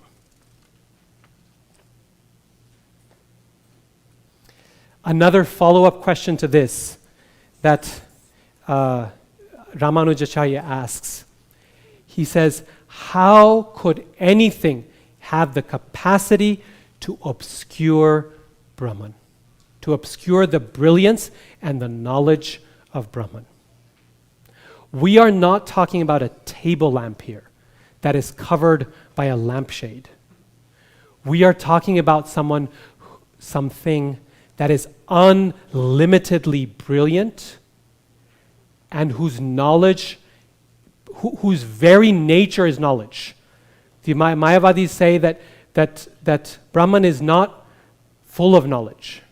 That's an attribute. Brahman is knowledge. His very nature is knowledge, is consciousness, it's brilliance. And you're saying that somehow that becomes covered by illusion, by ignorance? It would be like saying that I could take a pot into the orb of the sun and somehow block some of the sun's rays. That's not going to happen. The pot will turn into the sun. Right? Krishna Surya Sama, Maya hai andhakar. Jahan Krishna, tahan nahi mayar adhikar. You can't put the 2 together. You can't put Brahman and ignorance together. Yes, if you're willing to admit that there are things outside Brahman, energies that are spun off, then yes. There are clouds that can cover the sun. No. Clouds don't cover the sun. Who do they cover? Us. Right? They cover us. So if you're willing to admit separate us's, then sure, Maya can cover. But if you're not willing to admit anything outside the sun, then where are your clouds coming from? You think a cloud is going to survive in the sun to cover a part of it? First of all, we don't even know what these clouds are made of or where they exist. We already dealt with that. But even if we give it to them and we say that it does exist, how? How is it possible that anything can obscure the absolute brilliance and knowledge of Brahman? And the very last thing I will say, or Ramanujacharya will quote him for, he says, the possibility of a 100% unattributed, attributeless reality is impossible. That you cannot possibly conceive of anything that is without attributes. You remember that experience we did? The experiment, rather, of trying to imagine this Brahman? As soon as you try to imagine it, what happens? You create attributes for it. As soon as you try to speak of it, what happens? You create attributes for it. As soon as you do anything, you come close to this reality, you need attributes. So Ramanujacharya says, how about if Brahman is truly unlimited and the greatest and absolute, how about instead of trying to protect his absoluteness by removing every attribute, anything that could possibly make him relative and changing, instead of taking away his form and his color, and if you take away the world and you take away the jivas and we remove, how about instead of doing that, what if we just pile everything on? What if we do the opposite? We say that Brahman is unlimited because he has every form, every color, every relationship, every shape, every quality that you can imagine he possesses. So what if we go on the other extreme, he says. An absolute reality means a reality that's extreme, right? It's not a reality that's a relative reality like us. So instead of making it extreme on this side by divesting him, by saying not this, not this, not this, how about we try the other side and we say, and this also, and this also, and this also, and this also. And he says, this is the actual definition of Brahman. Not the supreme unattributed reality, but the supremely attributed reality. That reality who has every characteristic that you can possibly imagine. Every quality, every color, every shape, every form. Those that we know about and those we do not. Those we can imagine and those we cannot. What if we say that all of those attributes will come together in him and they will cause contradictions, unlimited contradictions? Because we will have to say that this Brahman, instead of saying Brahman is neither black nor white, as Shankaracharya was saying, what if we say that Brahman is black and he's also white? What if instead of saying that he is neither large nor small, we say he is both large and very small? What if instead of saying he is neither far away nor close by, we say he is both far away and very close by? And what if all those contradictions that are created from that we accept, we agree with, we hold on to, and we say, this is where the confusion lies. Because the Lord is achintya, is inconceivable. So instead of making this world a totally confusing place that is neither real nor unreal, a place that we have no words for because we cannot experience what is neither real nor unreal, nor describe it. It's indescribable, anirvachaniya. How about instead of doing that to the world, what if we put the confusion where it really belongs? In the person of Brahman. Because wasn't it Brahman who was supposed to be the supreme and the absolute and the highest and the greatest? Isn't that what the word Brahman means? Bringhati means to be great, to be spread far and beyond. Isn't that what we're supposed to be confused about? Or was it about this world? He says this world is something that is straightforward. It's simple. It's clear. We see it. We know how to operate in it. We know what the consequences of our actions are. We more or less have this world figured out, right? Why cause confusion here? Instead, let's accept the confusion where it truly belongs, in the Lord himself, because he is the 100% attributed reality. In Jiva Goswami's words, Sarva Viruddha Dharma Ashraya, he who is the abode of all contradictions, of all contradictory qualities. He is the agatana ghatana patiyasi. He is the one whose energy makes the impossible possible. And so, if we think of Krishna, he is the one who is able to have a relationship with every person and every individual in every way possible. Because he is Akhila Rasamrita Murti, in Rupa Goswami's words. He is the complete abode of all relationships. And that makes for a very contradictory personality. But that's okay in Krishna. I mean, when Arjuna sees his universal form, Arjuna's reaction is, wow, I didn't know this side of you. I didn't know this was who you were. He's completely surprised. He's shocked. He's afraid. I thought you were my friend or my teacher at most. We used to sit on the same bed and laugh together. And now this? I wasn't expecting this. What side of you is this? And Krishna says, Kalosmi, Sarvakshayakrit Pravidho. Time I am, the great destroyer of all these worlds. Oh my God, I didn't know that side of you. So it's a contradictory side, the one who sits on Arjuna's bedstead and laughs and jokes. Oh, very contradictory nature than the one who is death, swallowing all living entities. But in Krishna, they can coexist. He can have a relationship with each person just the way we want it. If we're introverts, Krishna can be an introvert with us. If we're extroverts, he can be an extrovert. If we like funny lords, he can be a funny lord. If we want serious gods, he can be a serious lord. Krishna is everything all at once, the supremely attributed reality. That looks beautiful in the Lord. It does not look beautiful in the world. So that's Ramanujacharya's alternative that he's offering in this in his theory. This is called Vishishtadvaita, or the non-duality of the supremely qualified Lord. Vishishtadvaita. Vishishta is a designation for God. The supremely qualified is Vishishta. Advaita means non-dual. So his view is it's still non-dual.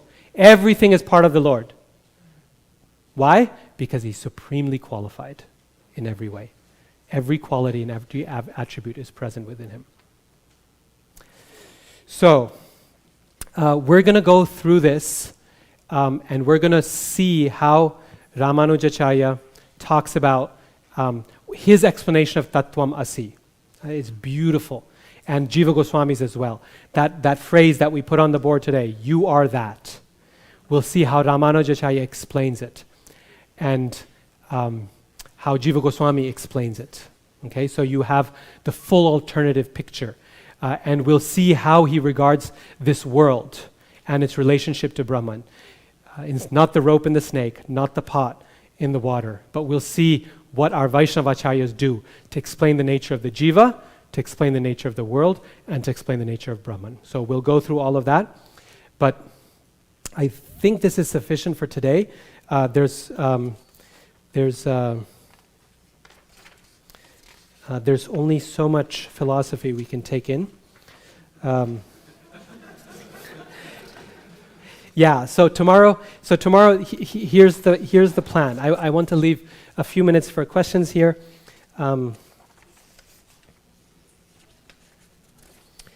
Okay.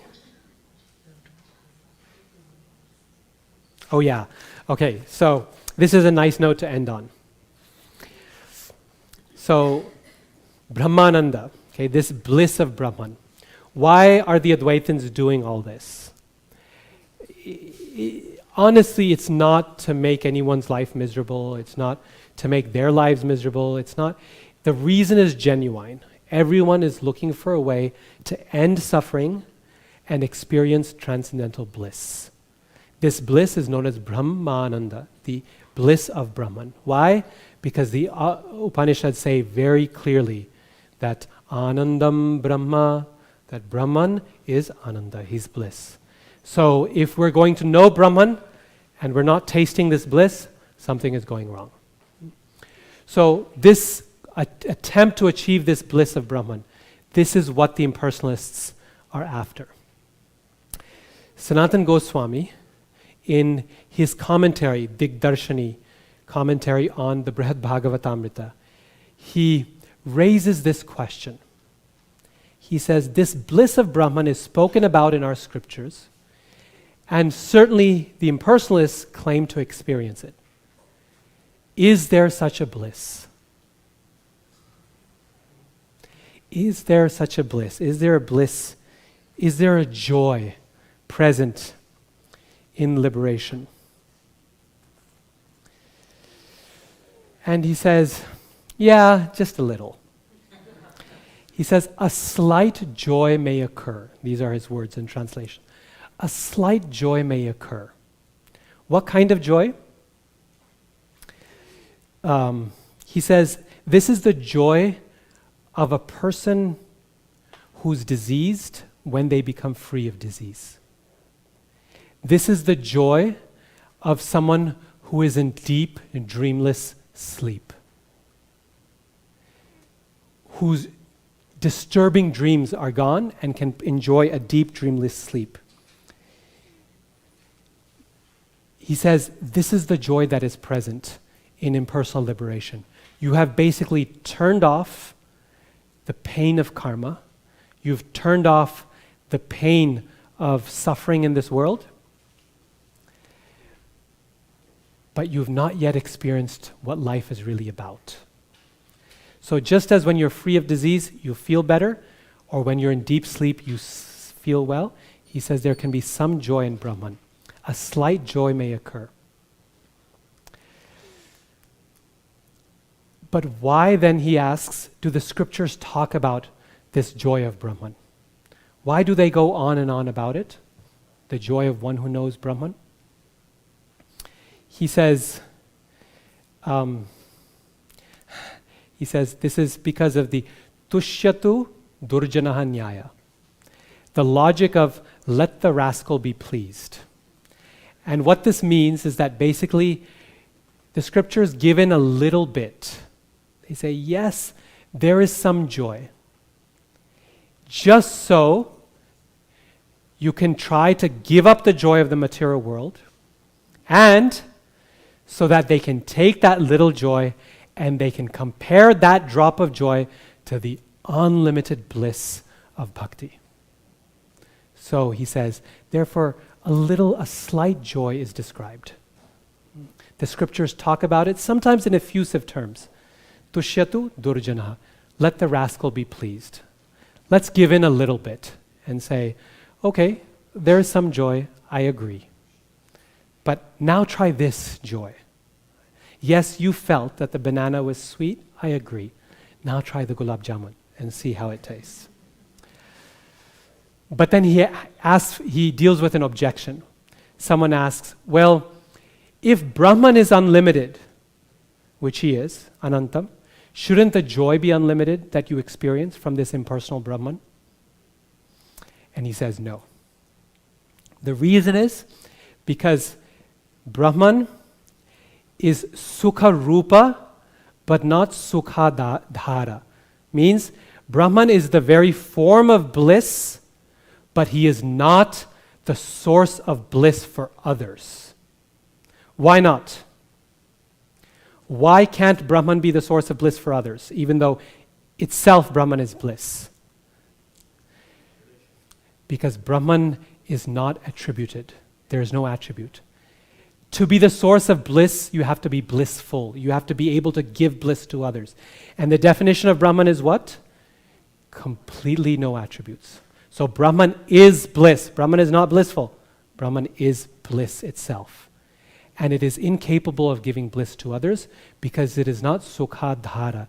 It is not the adhara, the support of bliss for others, because that would make it relative, that would make it attributed. This is not something that he's saying, this is something that the Mayavadis would agree with.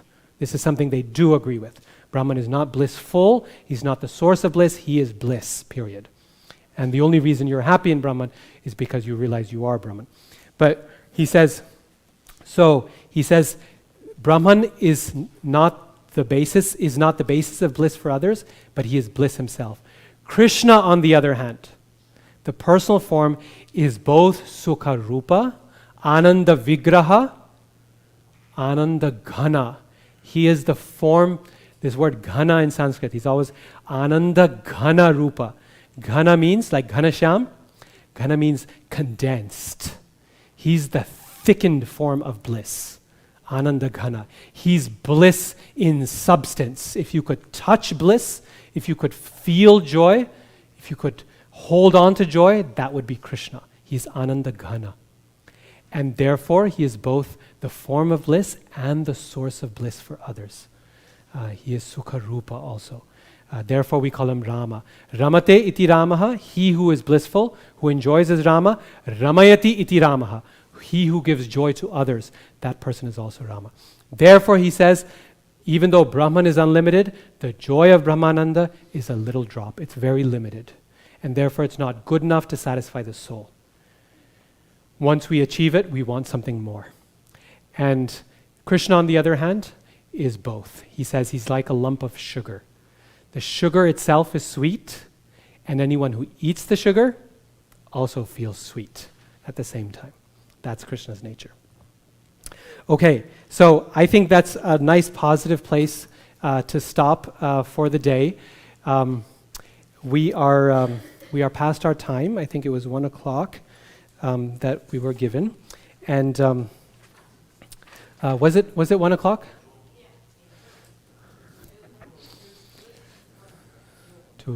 2, 1, 2, 1. Okay.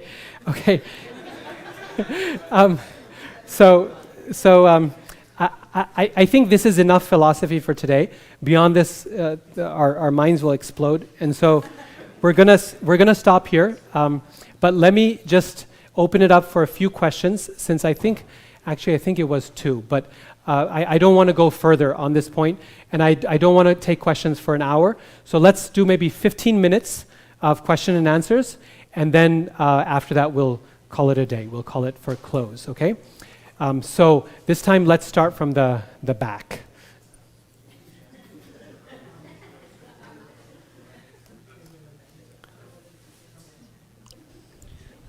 Hare Krishna Prabhuji. Thank you very much for the wonderful explanation.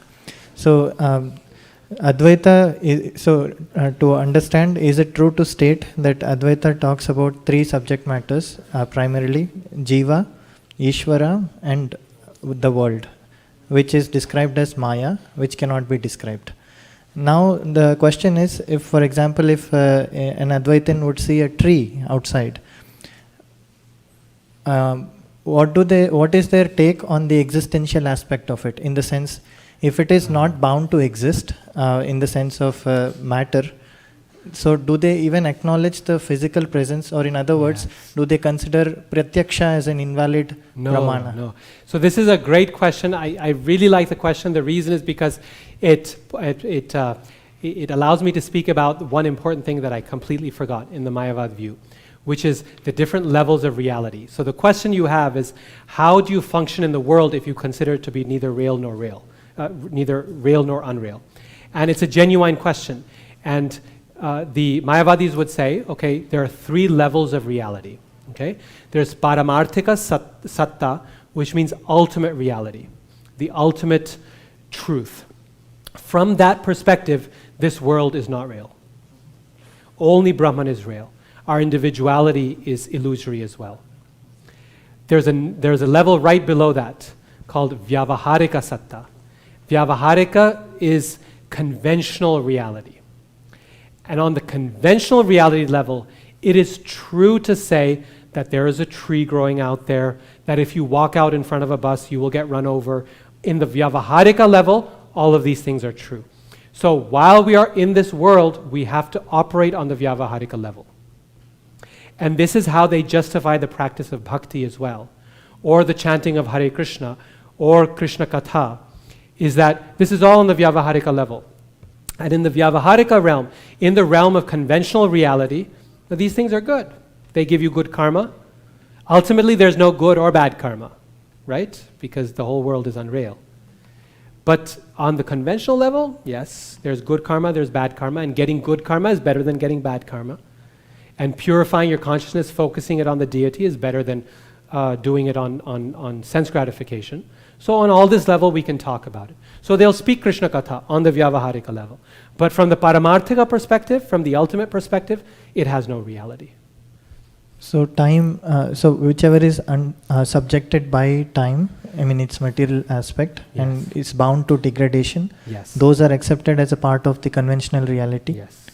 So the definition of reality itself is being multi-tiered. Yes. Okay. That's why it gets, when we speak of word jugglery, it becomes so slippery trying to deal with Mayavad, because they will make claims that sound very similar to our claims.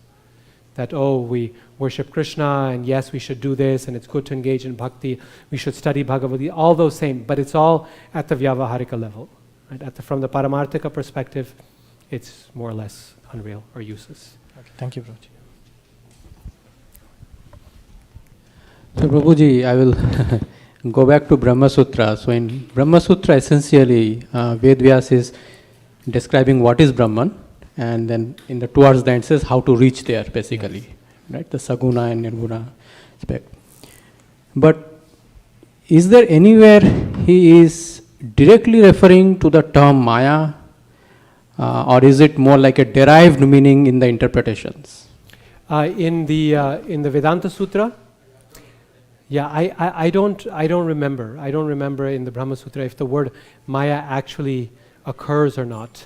I doubt it, but I might be wrong. Yeah. So the word Maya, the reason it shows up in Advaita philosophy is because the word Maya is present all the way from the Rig Veda, all through the Upanishads and the Puranas and so on. So remember, Brahma Sutra, Vedanta Sutra is not a textbook. It's only hooks, a mnemonic device as a key to the Upanishads. And the Upanishads do speak about Maya. Yeah, I was a little bit surprised because it is such an important concept, and he left out or he indirectly referred there. That was the point I was not sure. Yes. Yeah, exactly.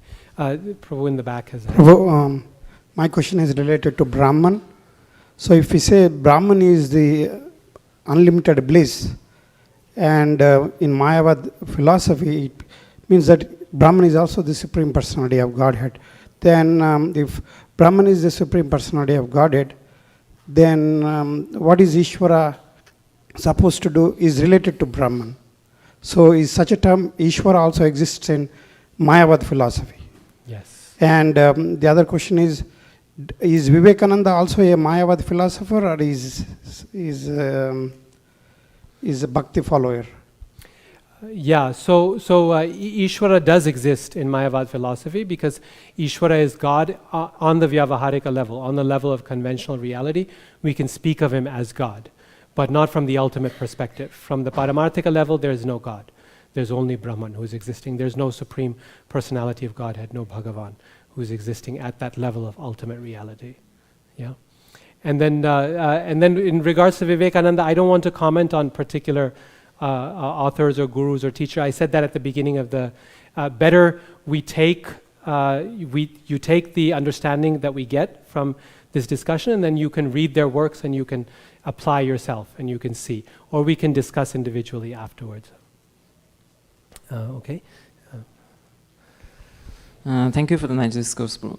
So I had a question regarding the popularity of the Mayavadi philosophy. So, it came after atheism and almost drove away atheism from India, as you know. And still now it's one of the popular philosophies. So what are some of the key reasons of this? Is it like one I can think is that you can become God? And I think Shankaracharya mentioned Mayavad philosophy only, right? Not like Brahmavad. What he mentioned is the Mayavad philosophy, isn't it? So yeah. So actually, Mayavadi has never not been present in India. It always will be. Even what you're calling atheism, I'm presuming you're speaking of Buddhist views. And even there, I mean, I wouldn't call it atheism per se. The Vaishnavas consider Sankaracharya to be a Channa Bodha, to be a covered Buddhist, right? To be a hidden Buddhist. And in fact, it's very interesting because recent scholarship on Shankara and early Advaita shows significant overlaps with late Buddhist ideas as well. So it's a pretty continuous spectrum from Buddhism to Advaita. And then from Advaita to forms of Neo-Advaita, or new forms of Mayavad that appear later on during the colonial period in India with so many other teachers, right? So Mayavad is something that's always been present, it always will be, it's always been there. In fact, our acharyas speak of, you know, the story of Paundraka in Bhagavatam, the fake Vasudev. They speak of him as an original Mayavadi who wanted to be like Krishna, and they speak about how Krishna dealt with him. So it's really, Mayavad is something that's always been there, it always will be. And the reason for this we discussed at the beginning of the seminar, namely that this is why we're here in the material world. And this is why we're present, is we want this opportunity to be Krishna, to be God, to be at the center of things. And this philosophy in all its many forms allows us, it promotes us to that level. So it's very attractive. I think Prabhu, that's the reason Bhaktivinoda Thakur mentioned that atheism is better than, I mean, sense gratifiers, they are at least better than the Mayavadis. Yes. Because at least they are not defying God. Yes, yes. Yeah. Okay. So this devotee here, and then we'll move over here.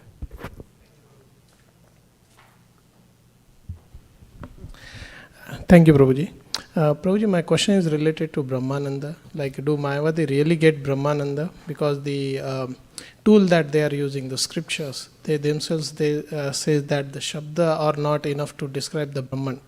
And the scripture they are using just to transcend from the avidya. But as scriptures are not sufficient or complete enough to get out of the avidya, like what is their realization as they are talking much about Brahmananda, like what is their realization and value of their realization? So one thing the Mayavadis are very good at is getting out of this conception that I'm the body. And that concept of I'm the body is the root of so much of our misery in this world. It's just that once the question arises of if we're not the body, what are we? That's where everything goes wrong. So temporarily, Mayavad is really good at giving relief from disease, as Sanatana Goswami says. It's like the joy of a person who has just recovered from a disease. But unless you have an alternative to engage in something better, you can't maintain that position. You have to have a way to maintain health, to live a healthy life that's full of vitality. And that they do not know what to do. And so eventually they fall down again. Aruhya krichena patantyadho nadita yushmadangreya. Yes? So therefore, as he says, a slight joy may occur. And that's more or less what he says. Yes. So you mentioned about how intention versus the action. Like a person who may have the intention to become Krishna, even though they may be doing the actions of kirtan, so still the intention is, is critical in that situation for them to attain the real realization of their position. In your previous seminar from the past year, I think it was, you had mentioned about how forgiveness, even action, Krishna accepts. Yes. So then how do we connect the two? Or should we just say Krishna is supremely independent, so he can accept the action even of a Mayavadi as bhakti sometimes? Yeah. Or yeah. This is a wonderful question. I think it's a nice question to end upon our session for today. So Krishna, he accepts our intention when the action is not present, and he accepts our action when the intention is not present, right? But at the same time, for something to be bhakti, it has to be favorably performed towards the Lord, right? Anukulyena Krishnanushilanam. And when that anukul is not there, then Krishna tries his best to overcome that by saying, okay, at least you're thinking of me, therefore I shall help you. At least you're acting for me without realizing it, let me help you. So even with the Mayavadis or with the impersonalists, Krishna helps them by absorbing them into his body or by giving them a location in the Brahma Jyoti, his own effulgence. This is described as the destination is the Viraja river, the river that separates the material and the spiritual world. That's the location. That's called Brahmaloka, not Brahma as in the four-headed Brahma, but Prabhupada explains in one purport, Brahmaloka as in Brahman, the effulgence of the Lord. So that interim location is where Krishna gives them a location, gives them a home. Prabhupada explains that the yogis, those yogis who are impersonalists, they sometimes get absorbed into Krishna's body. And the mayavadis of the type we're talking about get absorbed in Krishna's effulgence. So Krishna attempts to benefit them as well, right? He's still giving them something better than what they have currently, which is life in this world. But sadly, it's not a very permanent location because the anukula is not there. They're not dealing with Krishna, Krishna in a favorable way, right? And when that favorable connection is not there, then ultimately it can't last because it's not bhakti, right? So unless by the mercy of a Vaishnava that can be transformed into some kind of positive understanding, like it happened with the Kumaras, it's very difficult for it to be permanently located. Yeah. But even then, even with the Mayavadis, if Krishna helps them in some fashion or another, that destination of being in Krishna's effulgence or body is better than their current condition, yes, but it is like hell for a devotee. This is called Kaivalya Narakayate. It's worse than hell because the acharyas, they describe that at least in hell you can think of Krishna. You can still remember Krishna. You can still chant the holy name. But in Krishna's Brahma Jyoti, all capacity for expression of our bhakti is lost because our individuality is lost. And in Krishna's body, that position is even worse. That's worse than anything else because it's attempting to enter the Lord himself. It's a very terrible thing. So Krishna helps everyone. But from a devotee's perspective, it's a terrible destination. Yeah. Okay, let's pause here. Thank you all so much. Let me just say for tomorrow, here's the preview, what's coming up. Tomorrow we're going to look at Ramanujacharya's philosophy. It's really beautiful. It's really joyful, the way he talks about this world as the body of the Lord. And he describes the explanation of Tattvam Asi, which is phenomenal. This you are that. If this is a phrase you've heard of before, that thou art, you'll definitely want to hear Ramanujacharya's explanation of this phrase. And then we're going to talk about the peace treaty. So after the battle is done, then the peace treaty, what are ways, points of commonality that we can come together with on in terms of impersonalism and personalism, points of common ground. And then at the end, we're going to end with some beautiful, beautiful verses that I know you'll really enjoy. These are from Srila Rupa Goswami's, well, I won't say right now. And you can come for that later. Okay? Tomorrow, 12 to 2. Thank you so much. Hare Krishna.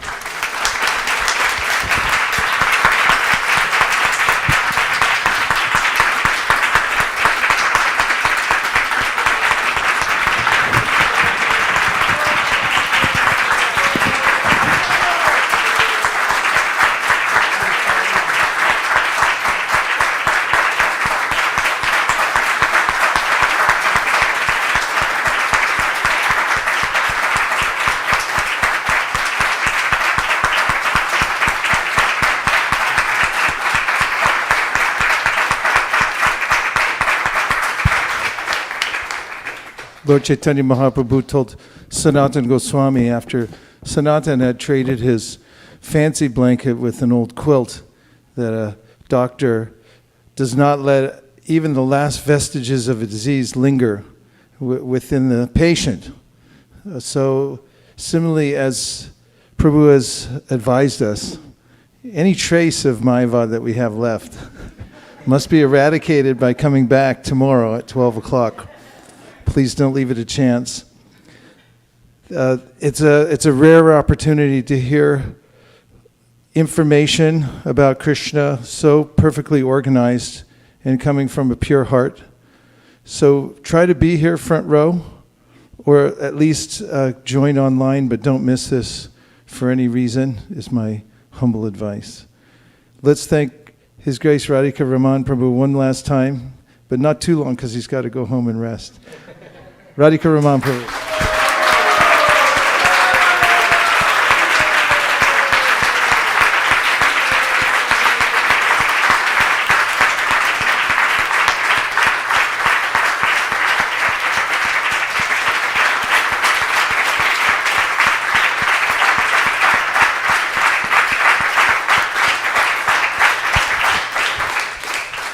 And thanks to all of you here in the live studio audience and also online for having the good sense to take advantage of this. Vanchakopdaruscha kripasanabhevacha patitanam pavanibhyo vaishnavebhyo namo namaha nantakoti vaishnavindiki jai gaur premanande haribol. If you can please help by putting the asanas back, and have a great day. Hare Krishna.